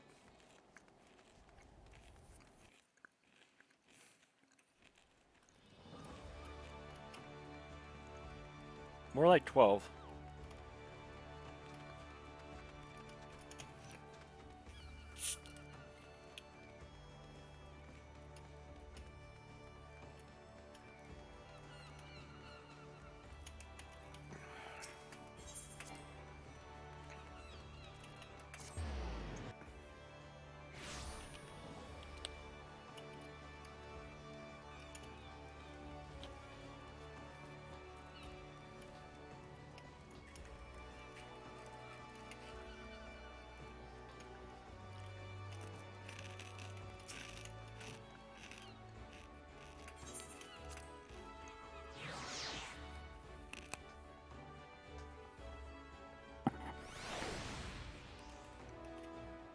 Wow, lots of people in here now.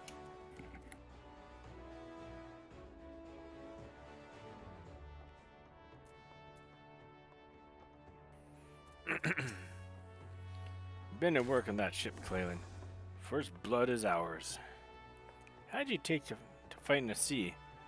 There are a few as drops an opponent as quick as a rogue, but mind you don't exhaust yourself just flailing your blades at the tougher coves. And that goes double for when you've mates on your flank. If you notice yourself starting to flag, there's not wrong with pulling back from time to time and staggering your attacks with each other to keep the pressure on. I said it before last, but I'll need you sharp enough to carve steel for what's to come. I'm afraid this will be more of a challenge than ever when that little shrews was bargaining for. That's assuming the crews weren't lying about the executioners. And the executioners are who I bloody think they are. Twixt you and me though, I'm hoping the name is just some laughable coincidence. Oh there, Clalin. We have a rough job ahead of us, and that's a fact. Matters are tangled enough with what Clalin Mort's... Let me retry that. Matters are tangled enough with what that Clalin been snapping at our heels, but we still managed to grapple that first drinker without too much fuss. Biting back them two other treasures though, that'll be a different story. Once the stray gets here, I'll explain what, or more to the point, who we're up against.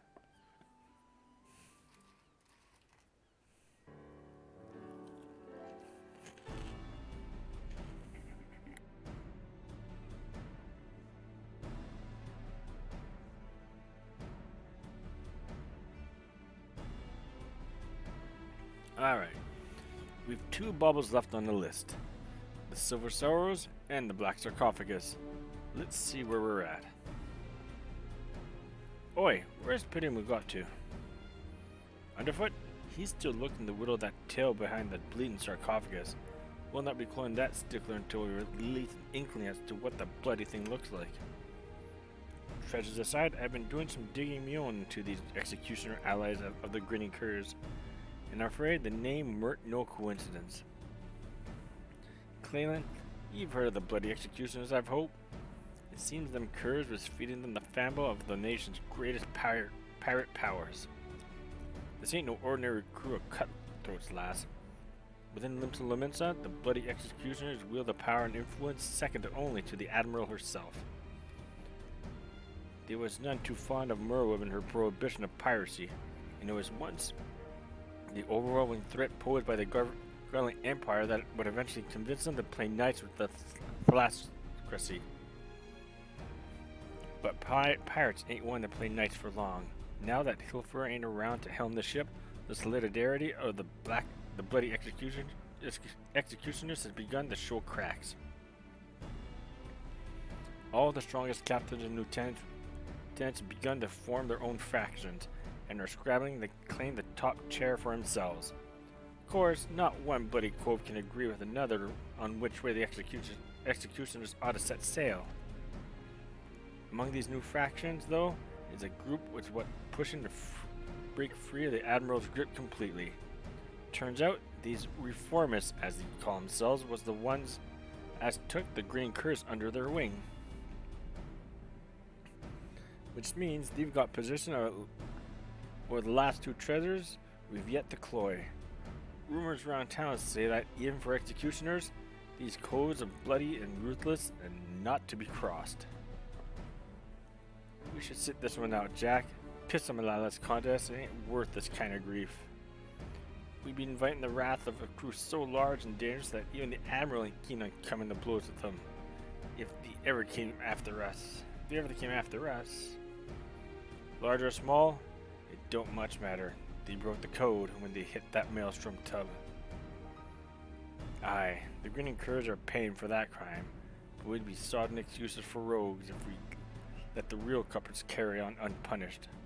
I mean to see this job to the end. And that means biting back them treasures and handing out proper justice to them who as deserve it. But Jack! Listen, with all the infighting going on at present, us stabbing a short blade into one faction still ain't like to bring the whole executioner crew down on our heads. Besides, them reformist buggers are so far split from the main mob that they've been avoiding the city altogether. Now, it's about time we got to work. Clalin, we were to track down our black market contact. I set him looking into the Kur's new allies a while back, so he should have some answers for us by now.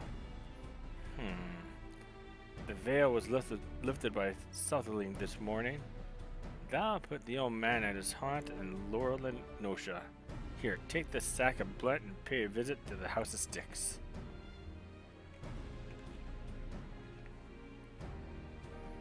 That's Kobold territory, if you didn't know. The old man bribes them with ore and hires the biggest and meanest sods as bodyguards. Just be ready for your approach to be challenged.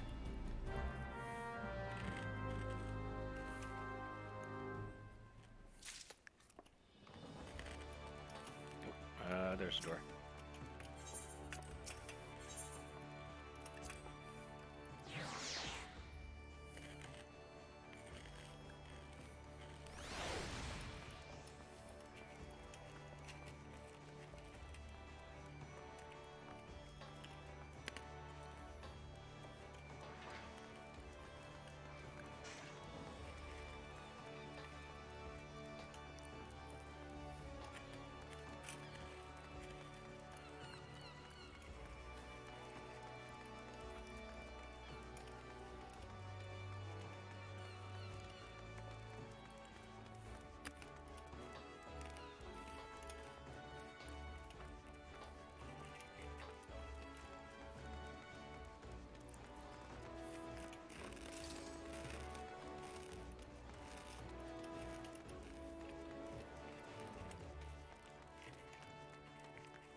Yeah, that's what I thought. Dang it.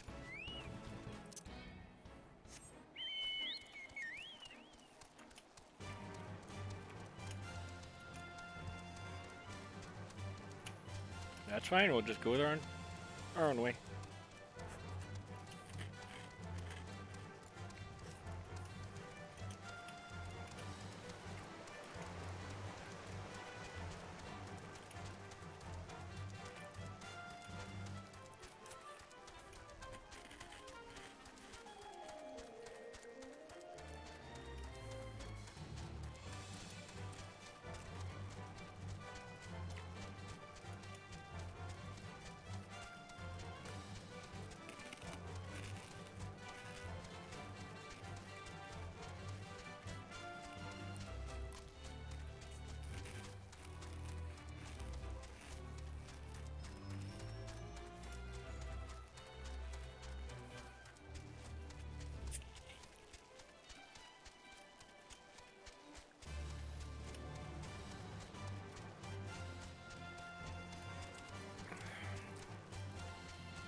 These doormen need some training.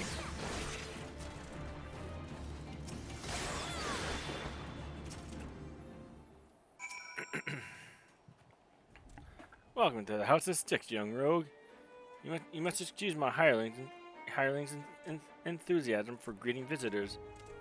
Now, have you any cumbersome baggage of which I might relieve you of before we begin our conversation in earnest?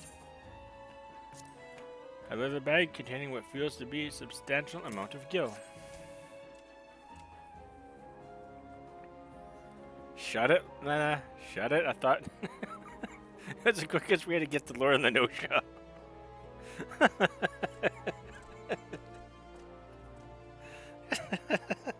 Every burden for one of your tender years to bear, but its weight has balanced the scales.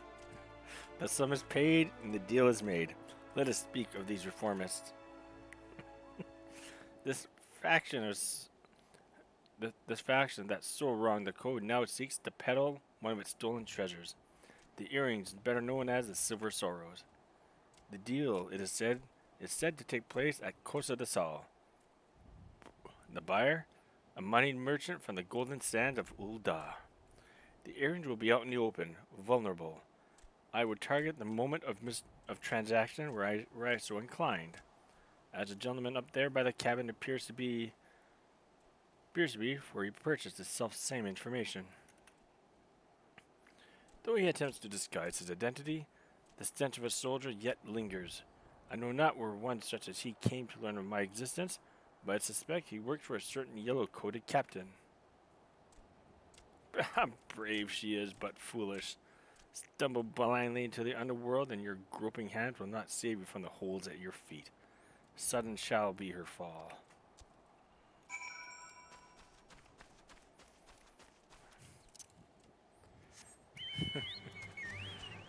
Yes, I paid 5 gil just to get out of the city a better way.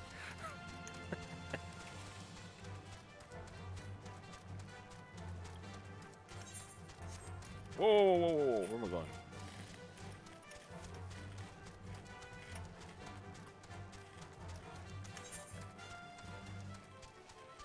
Thought so.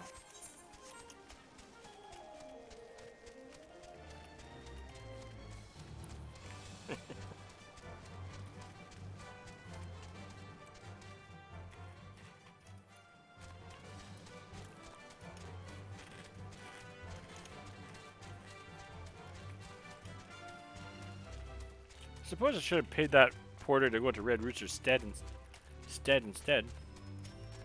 Red Rooster Steed. Rogue's Guild, really? Nope. Teleporting time.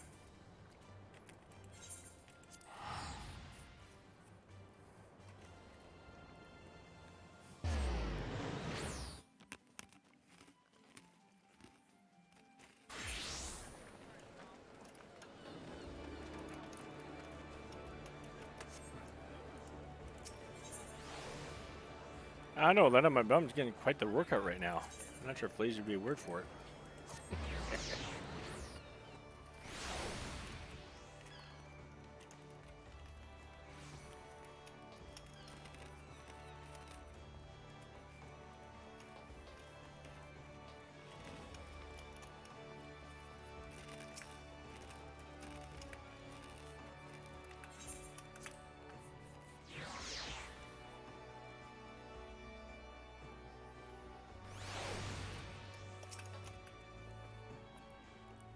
Welcome back, Clalin.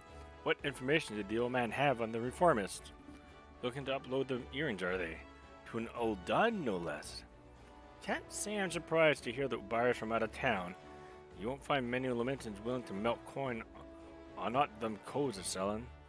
Only the daft at the sod will go after funding them as a means to pull down the Admiral. One of Malala's lackeys arrived at the house before ye? How'd they know to... them curs that we captured must have cackled during the shrew's interrogation. We'll have to assume the Yellow Jackets know what we know. And that means we best get our arses to Costa del Sol right bleeding now. I'll handle this one, Jake. And Jack, you and Clalin can wait here for Pidemu. Boy, McCabe, what the hell is he playing at? After her last, she knows this ain't a solo job. Right, I'm just gonna teleport here because I'm not doing that again.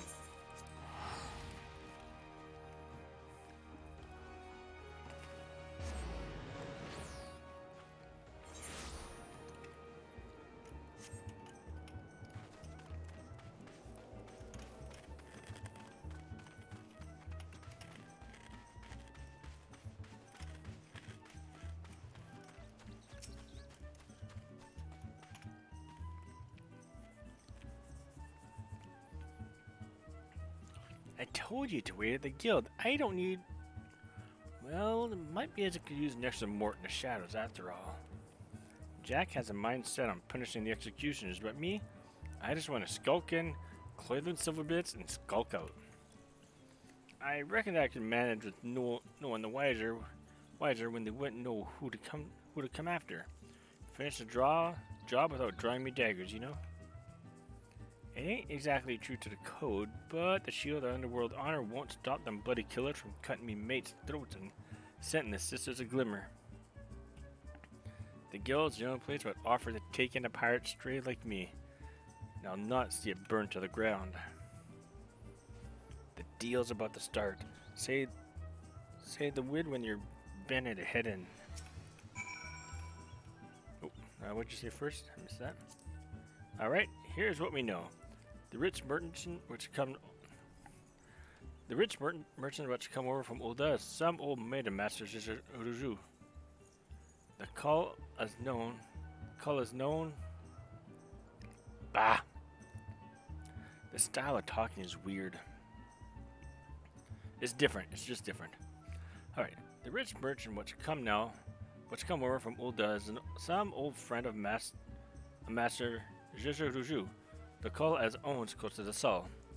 Ruju's taken his guard and dancing dells and pranced off the beach someplace and given over the use of the entire resort to his friend. Seems she didn't want an audience for her bargain with the reformists. Which, as it happened, works out well for us. We'll wait until they're busy haggling over the price, then snatch the sorrows and hop the twig before they realize aught amiss. Sound like a plan? Of course it does.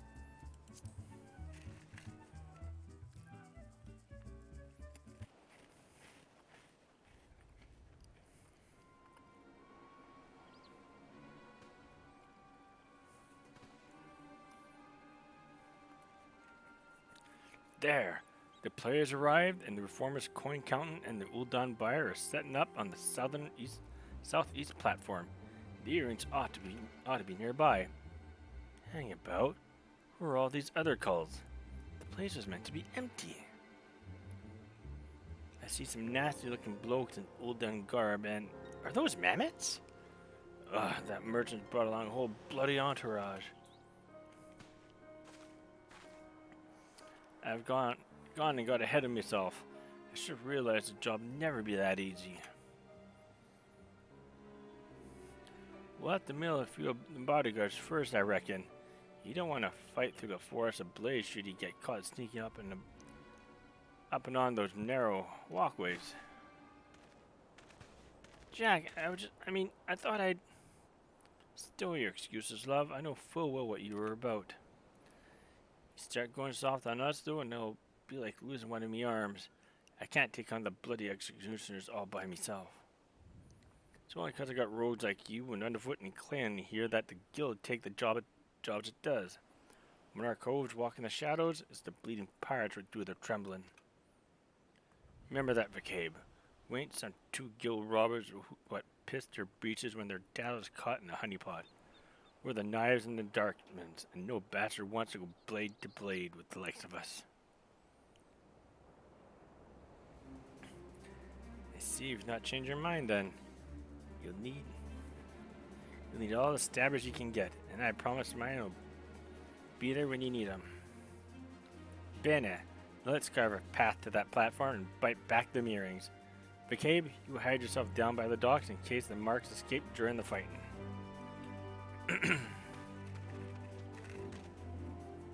Clalin, you and me will split them up. We'll split up and mill the guards as we go. It's the puppets that concern me most. I suggest we crash some little burgers before they can spring any rum fun.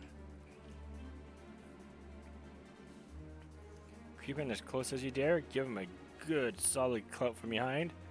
It'll be the most. Hey, I ain't the most original strategy, but that won't make it any less lethal. Once you're done with the first group, slip back into the shadows and move on to the next. Not to it, eh? I'll head over to the back while you start it from the front. Let's wrap this up before the jackets blunder in and scare off our marks.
Complete.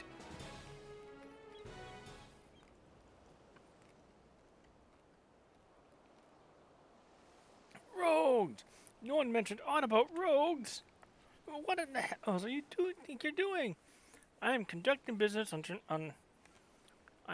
business transaction on behalf of the bloody executioners. Do you understand what that means? Do you know what they'll do to you?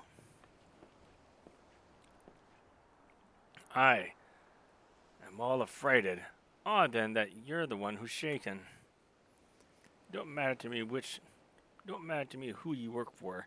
Your bosses broke the code and we're here to collect. Those be the silver sparrows then. I'm sure you paid a caravan of coin for them shiny baubles, but I doubt they're worth your life. Let's have them then. Wait, damn you! You should know that this person is an extremely influential member of the East Aldenal Trading Company. Surely you've heard of it. If the threat of reprisal will not stay your hand, then consider the political ramifications of interfering with a foreign dignitary. The Admiral will not desire to damage Limsa's relations with Ul'dah. Yes, exactly. I'm very highly placed in Ul'dan society. I have powerful friends who would not be pleased were you to mistreat me in any fashion. And you must understand, the silver swords are a historical treasure, a gift once bestowed upon Sultana Nanasha Ul-Nasha by her champion. The earrings were later stolen from the royal vault, and we lost hope of ever recovering them. That I might so easily purchase them is thus a miracle. The return of these trinkets will be, that is to say, the swords must be returned to Ul'dah. Can you not look the other way for the sake of my nation's pride? You must think me some dull-witted thug.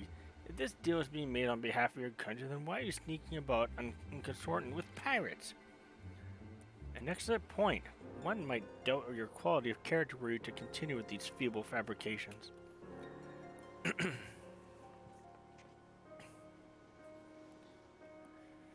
You need only entrust those earrings to me, should you truly wish to see them returned to Ul'dah, that is. After all, 'twas to fulfill that very purpose that the Thalassocracy bid on the stars in the first place. Bit late there, aren't we, Captain? I think you'll agree this realm belongs to us. On the contrary, my dear scoundrel, I made the winning move the moment I knew we were dealing with a merchant of Ul'dah. I come bearing an official order of seizure authorized by the Admiral herself. You will not be harmed, but I insist you cooperate with this reclamation of unlawfully obtained goods. Though Castle de Sol is private property, it nevertheless lies within state-governed territory. Come along quietly, and you will not inconvenience Master Uruju any further.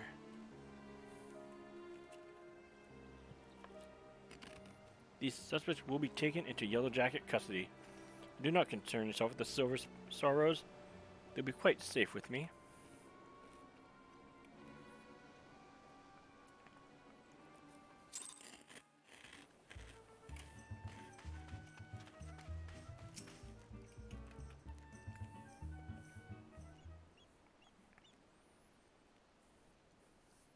Bah, the hell is that canary-colored harpy? We might as well hand the things to her on a velvet cushion. I'll go find Underfoot and help him with his digging. There's still that last treasure out there, and you can be sure the reformists won't be giving it up without a fight. Aye, you do that. Been of luck to you, love.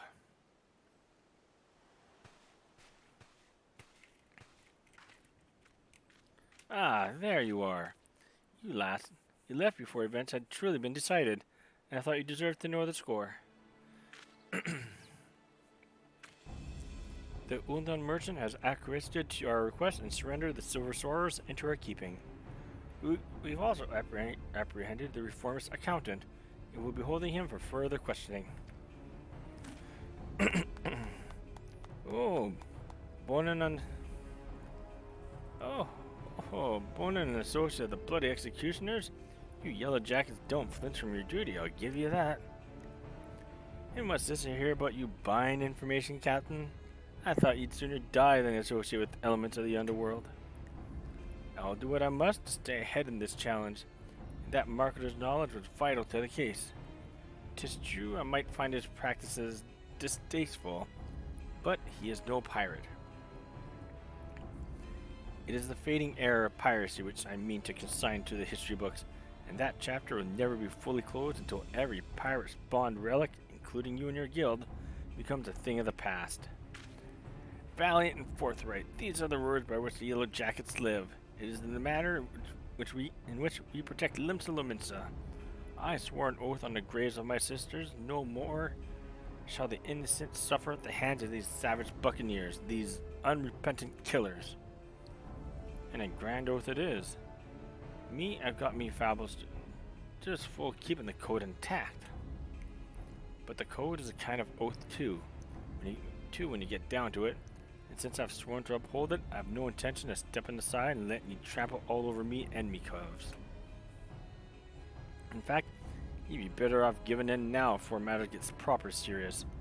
Just say you're sorry, admit defeat, and we'll leave it at that, eh? Your audacity shows no bounds. I am done wasting words. I shall reclaim that last treasure, and then I will look on victorious as your guild is dismantled brick by brick. That's the spirit, Captain. Just don't forget to keep an eye on them earrings. The city's crawling with rogues, you know. We should keep the swords in the bloody lockbox in the coral tower. But look away for a moment, and one of me codes will bite them beauties right back. Come on, Clalin. It's back to the sisters for us.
furious farmer.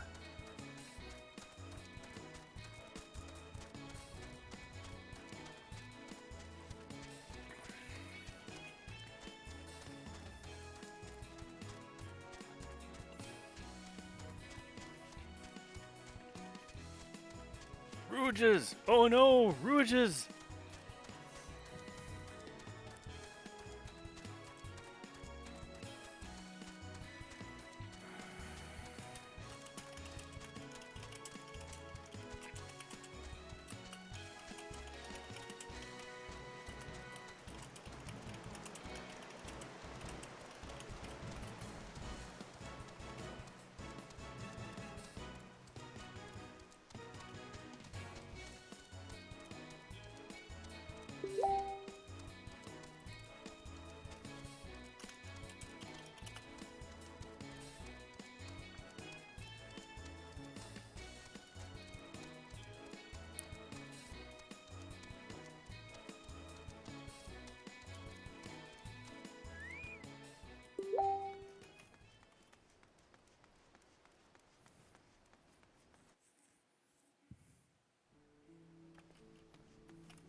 Well, after all that hard work, the shrew made off with the spoils.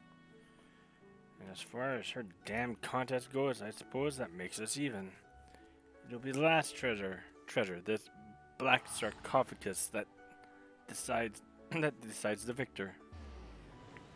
Whatever the reformers are doing to keep it Bob, you can bet your grandmom's teeth that there'll be some blade work needed for this job before this job is done. Get yourself ready for a proper scrap, Clalin. I was wondering when you'd show up, Clalin, but burger me if you don't look ready to mill an entire crew of sods by yourself. And Benny, that ye are, because we finally uncovered some hard facts about that last treasure. Won't be long before we cloy the winning piece and put this daft challenge to bed. Alright, I've gathered me codes for a meeting, so let's get down to it.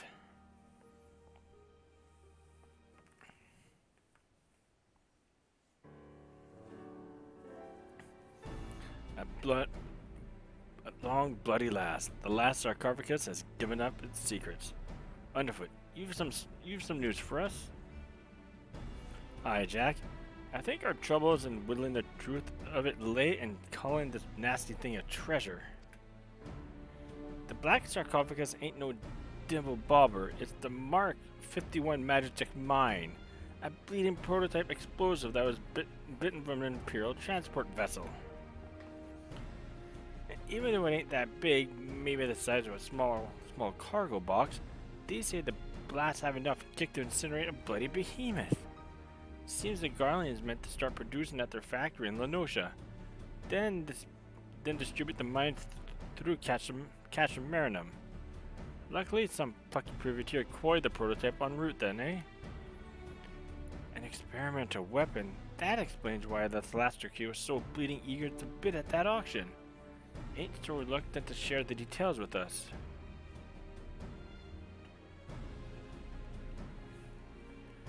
At least now we know the what, but there's still the question of the where. The Kurds delivered their bitten goods to the reformers, that much is certain. What happened to the sarcophagus after that, though, we ain't so sure. There ain't no reports of huge explosions or the like, or so either the executioners still have the mine, or they peddled it to some other buyer. The reformers faction came together out of their shared hatred for the Admiral and her ways. I'm guessing they didn't deploy that bomb just to sell it. What is it, Lonnie? A letter for you, Jack. Says it's urgent. A letter? Who's it from? The old man. I found out while I was sorting through your daily deliveries.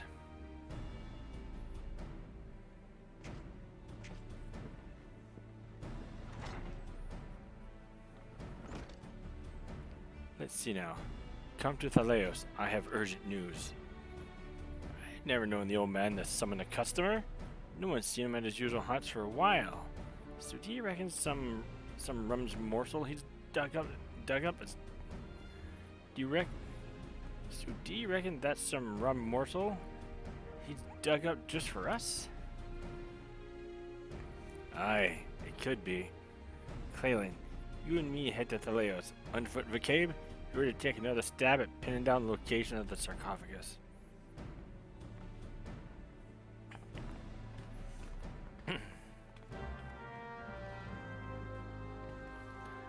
I'd like to say this is the last road quest. I can't be certain off the top of my head.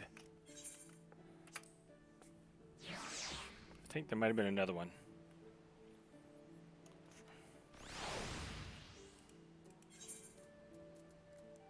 Upland Ocean. Yeah, we're just gonna go to airport, guys. Actually, what am I doing? Why I pay 98 gil when I can just go over here and pay 40? God, I'm cheap.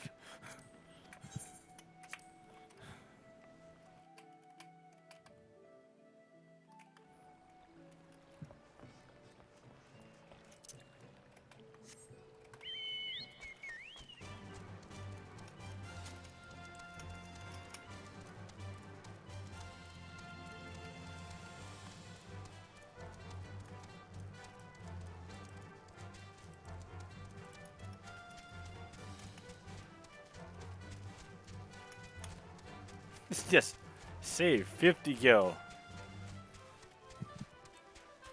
It's actually faster too. It's don't have to do the animation for teleporting nor for the. Just take the boat.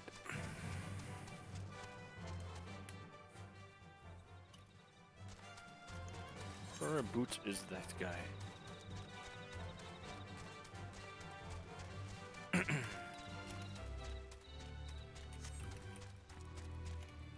I don't know if he's up or down. Down.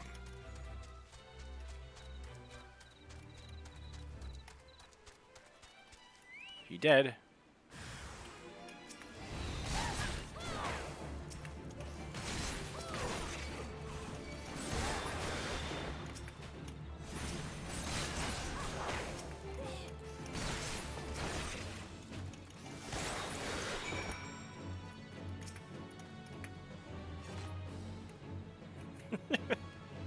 Kill the beetle for no reason.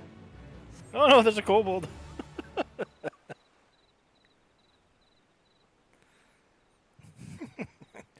You're wasting your time, darling. We opened the scratched, wrinkled throat bells ago.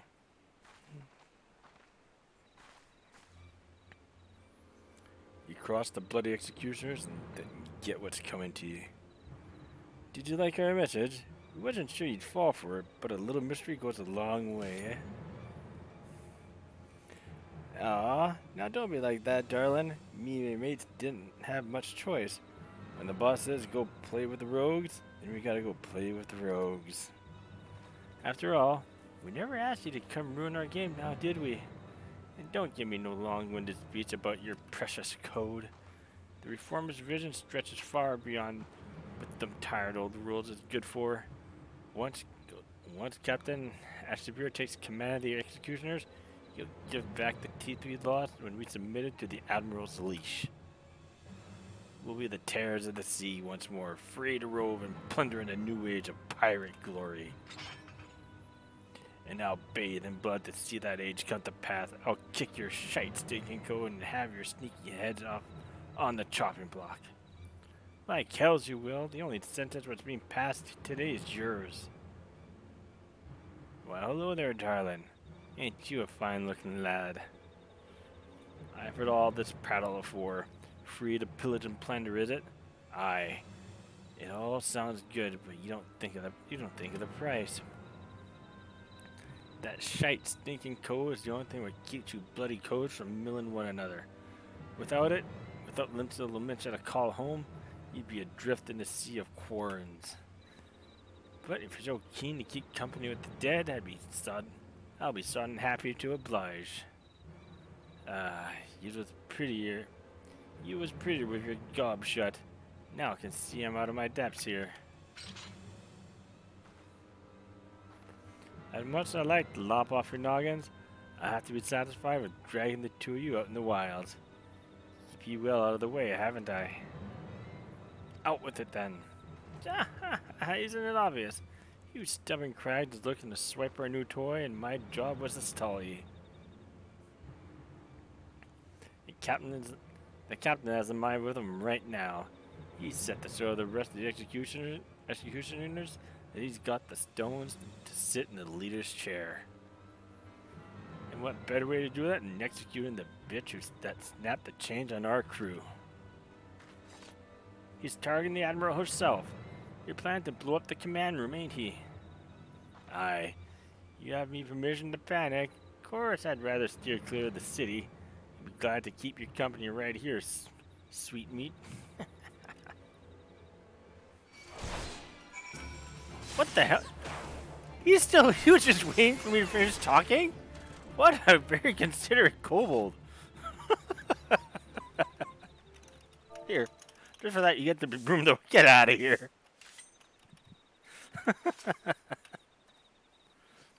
We've got this mad Mort at our mercy, but she seems to be enjoying herself.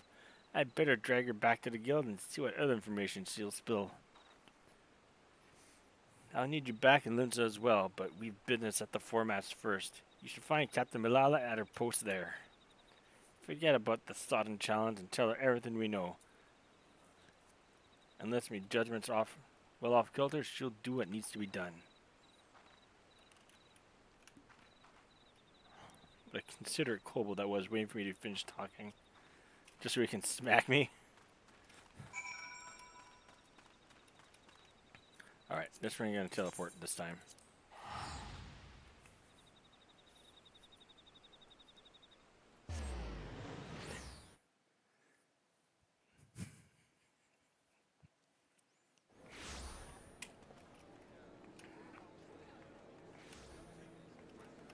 Formats, I think, is upstairs.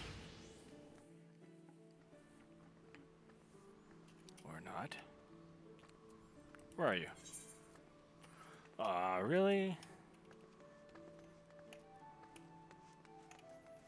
Middle Lenosha, fine.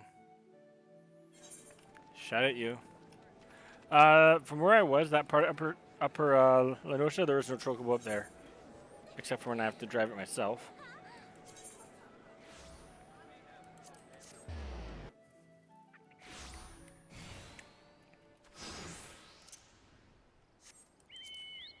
Ooh, level 1 yellow jackets. Slay the rabid beast before they can force their way into the Zephyr gates. As they go and beat up some sheep.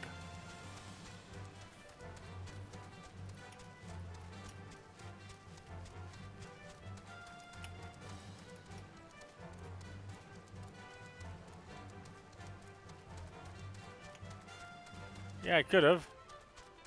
But it's one of those times I decided not to.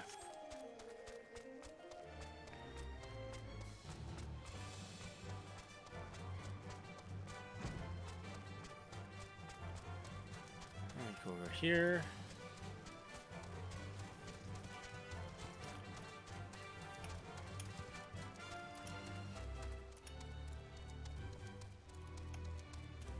Hello, Milala. Milala. Oh, you're one of Jack's rogues. You come to steal the sorrows? Have you?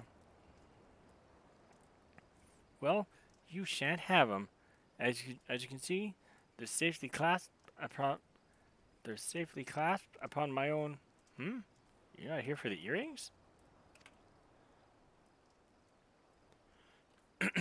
The Admiral, you say? And you're sure these fiends are in possession of the sarcophagus?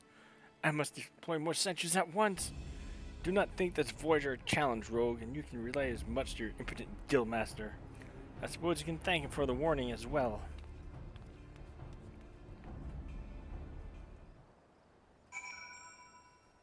Yep, there's another quest after this. Alright, back here.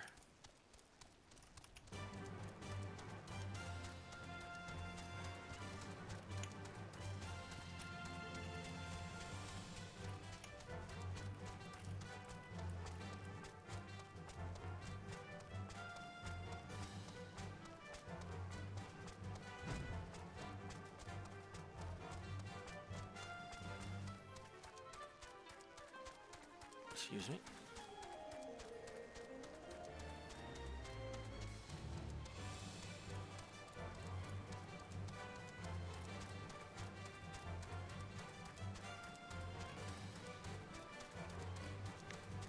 Alright, now, once this quest is done, Ninja's probably going to take about another 2 hours. I'm thinking to save Ninja for another day.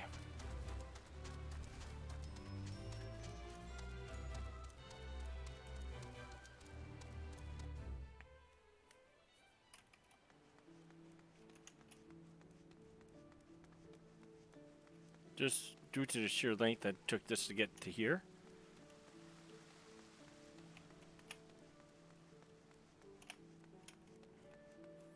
It is what it is.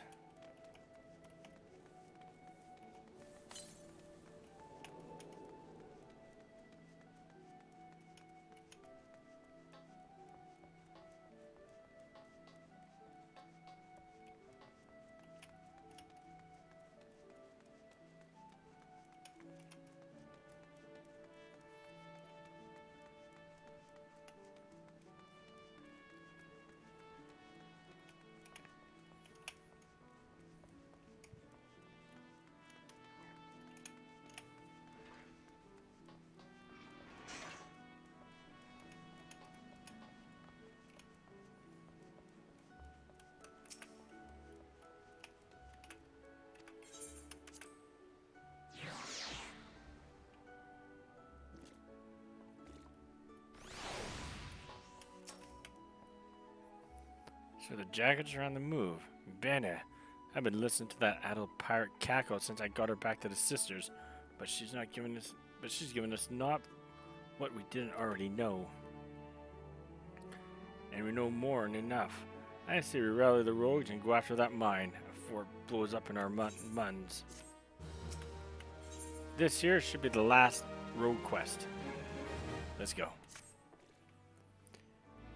If the leader of the reformers, this Captain Asip here, is planning on milling the Admiral with a bang, then my guess is he'll be aiming to demolish the entire command room. You know the mizzenmast, eh? The tower that holds the drowning wench in Bullock Hall? The Admiral's bridge and her command room are right on top of it. Then you've got the district that surrounds the mizzenmast. That's the busy beating heart of the city. Even with the threat of an attack, you can't just seal it up in the blink of an eye and call the whole thing Bob. Try to explain the danger to the college that live and work there, and you'd have a frightened, stampeding mob on your frambles. Nay, lass. Our only option is to have eyes snilching every approach to the tower. I'll put the wit out to as many covers as I can and spread them through the streets. Your job will be to cover the aft castle. Just wait and see, Clalin. We'll get this Asib here and his little bomb too.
Here we go. Last instance area for Rogue. I hope. I think. Yeah, proceed.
Ugh.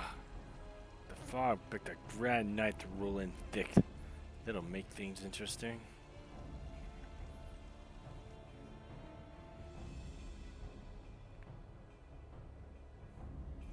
Our presence on this street is far too thin.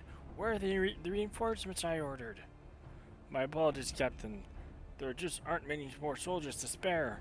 The bulk of our forces have already been assigned to guard not only the Admiral, but a number of other high-ranking personnel as well. Unacceptable. What would Commodore Raynor be thinking? There are dangerous criminals stalking the street as we speak. Call in squads from the outpost if you must, but I want to see our security tightened and the populace properly protected. But Captain, we can't be certain the pirate's plan has changed. If we consider the possibility that they switched the target to a target outside the walls, it would be only folly tweaking those defenses. You've made your point, Sergeant. Return to your post.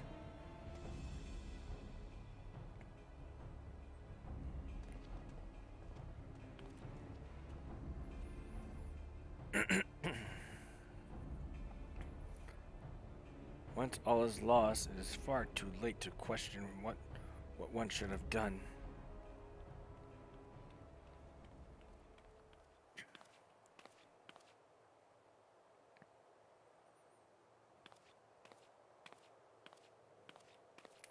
You seem troubled, sir. Perhaps I can be of assistance.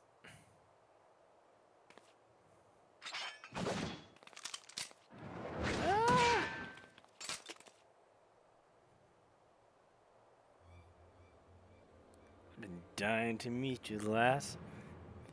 Keen to set eyes on the bold yellow belly what cost our crew a fortune in Uldan coin. You're an executioner, one of Asabir's men. You strayed too far into a world you don't understand, lass. Your eyes is fixed on the light of justice, leaving you blind to the chasm opening up at your feet.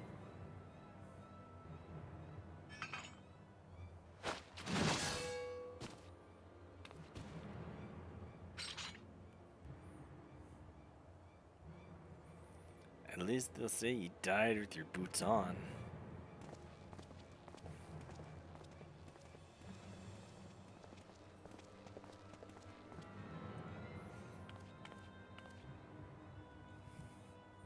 Yellow Belly won't be bothering us more, Captain.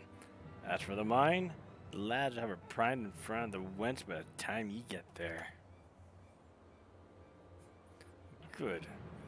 Not long now before we drag that bitch Admiral, her pretty tower, and all her simpering curs down to the bottom of the sea.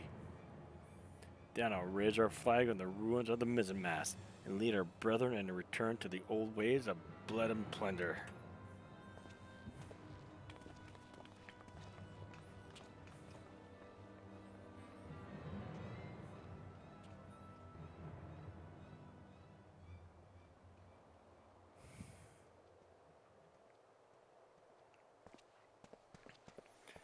She's not at a loss, but Russell?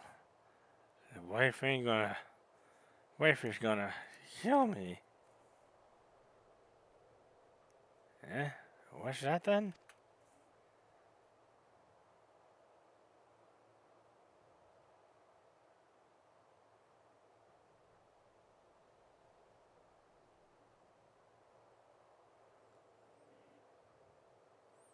not after the command room.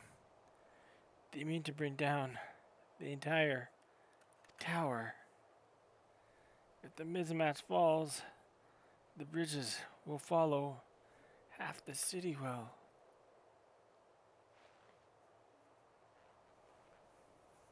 Please, you must help me. The danger far greater than we. Bloody hells, it's alive! No, no, no, no, I don't see nothing, didn't see nothing!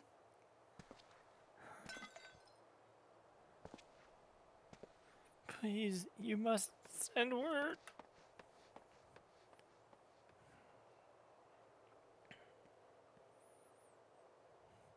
Someone must be told.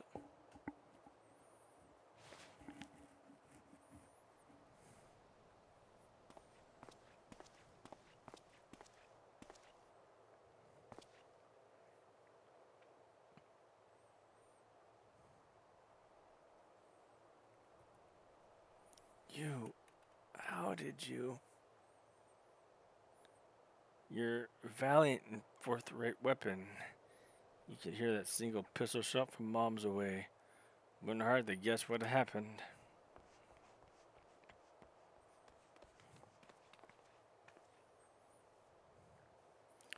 I poked the yellow jackets on the way here. I hear they'll be along shortly. Bene, that means we've only one last thing to do. We have never been allies, but I beg of you.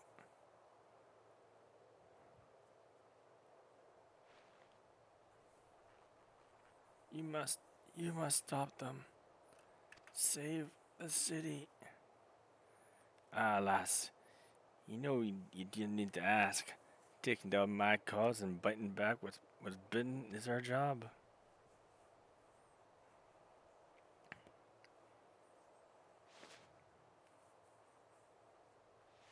And death. Bah. Or not.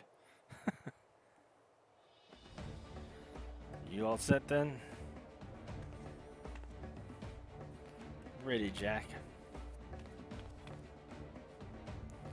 Always.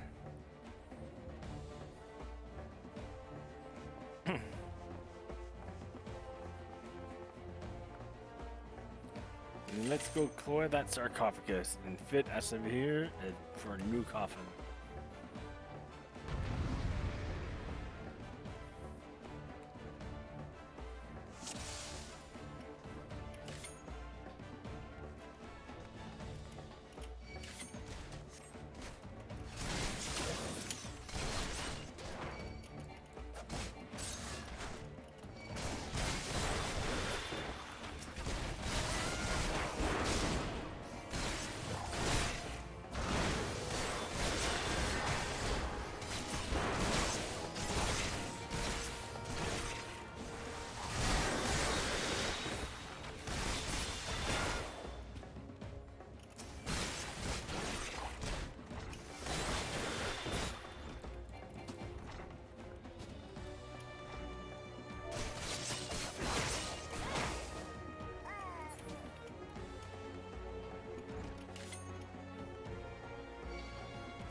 detonator.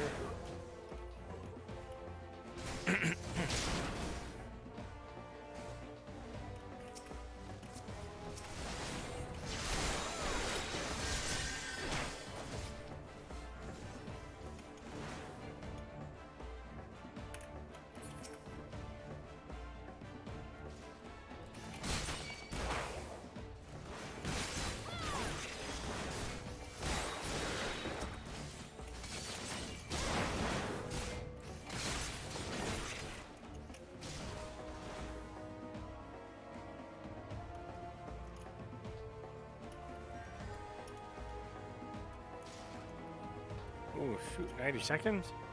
I can make it. There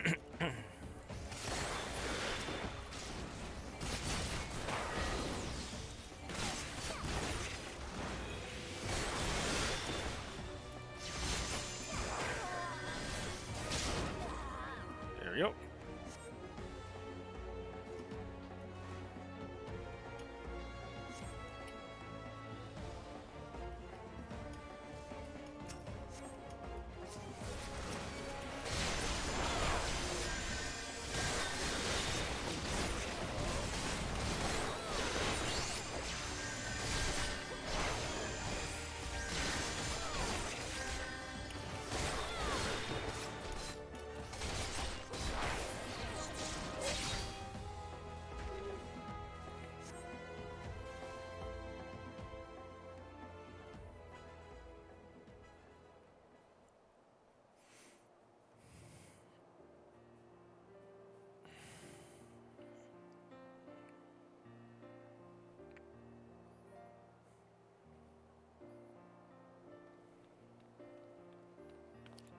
Well, she's walking with a spring in her step.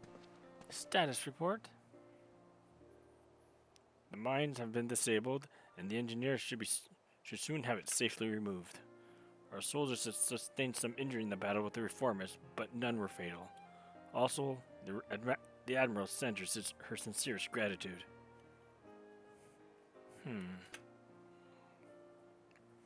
Look, there she is! That's Captain Milala, the hero of Limsa Lomensa! I recovered from your wound, Captain. Word how you nearly lost your life stopping the horde of pirates from blowing up the mizzenmast. 3 cheers for the Yellow Jackets. Our city be lost without ye. But wait, that's not how it... Sergeant, what of the rogues? Did they survive the battle? I don't really know, Captain. All we found near the sarcophagus were reformists, either dead or strung up from the rafters. Alive, then. Should seem we were deeply in their debt. Captain, might I have the silver swords from you now? We've been ordered to hand them over to the Commodore, along with the black sarcophagus. Why, of course, the right... The earrings! I could have sworn I was still... He wouldn't have. He stole them from me while I was lying, like dying. That cad! I knew he was not to be trusted. Keep an eye on them, indeed. I should have known.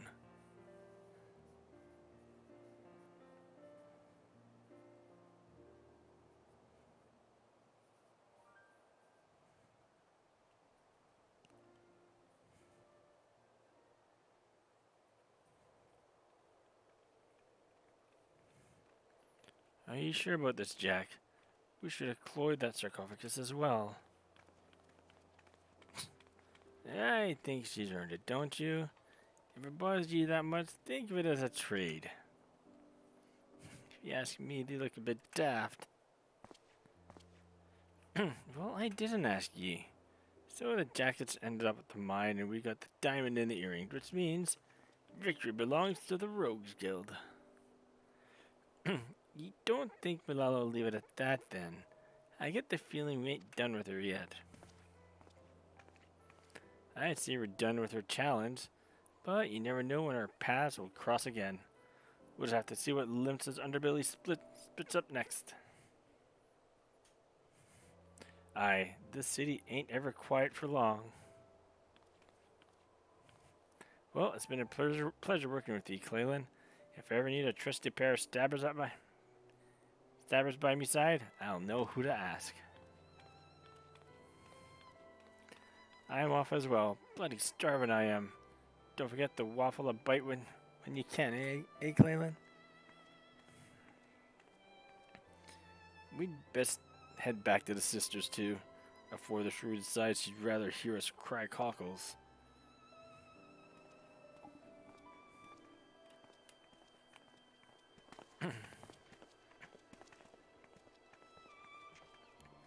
Bannerward, Clalin.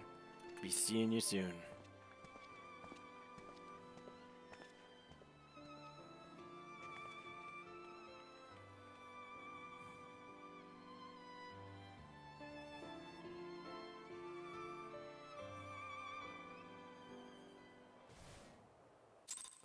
Yeah, I'm gonna leave Ninja to another day. Finish up this rogue story side quest, and then I'll speak more that other day in just a couple moments.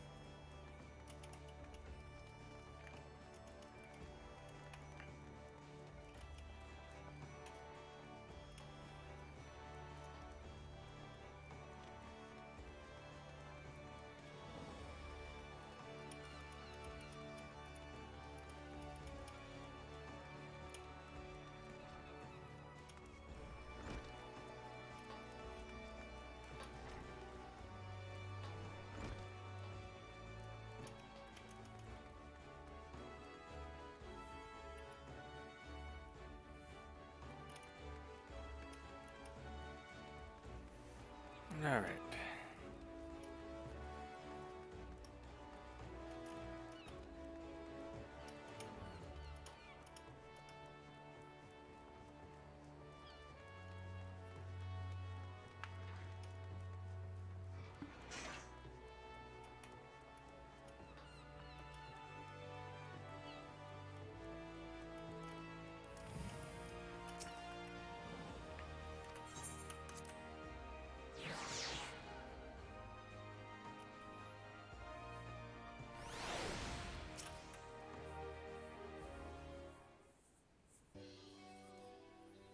Oh, there, Clalin.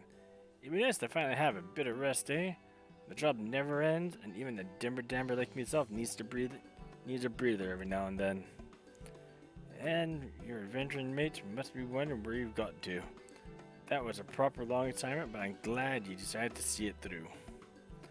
You've proven to be a stalwart protector of the code, and if that ain't truer than even that ain't truly your world.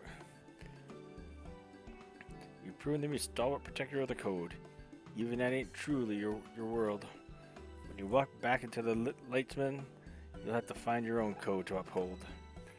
And when you do, you'll have the skills you learned in the shadows to help you defend it. Yeah, well, that's more enough put a paddle out of me. Your travels might take you far and wide, Clalin, but know you're always welcome here at the Sisters.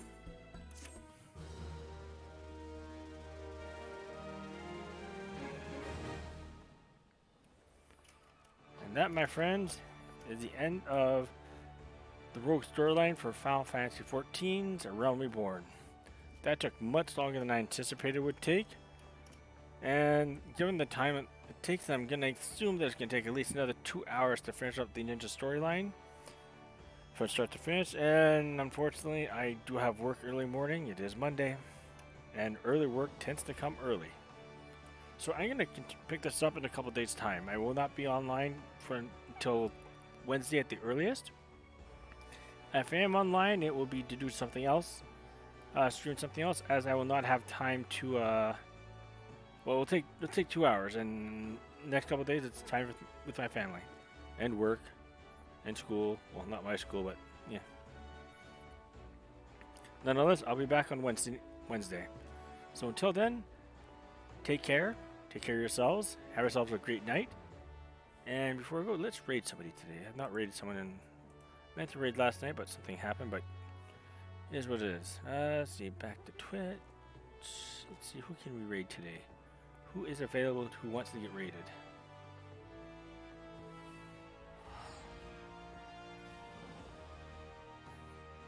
Let's see, this person maybe? Cider Spider sounds great. Let's go raid him. Alright, folks, you all taking care?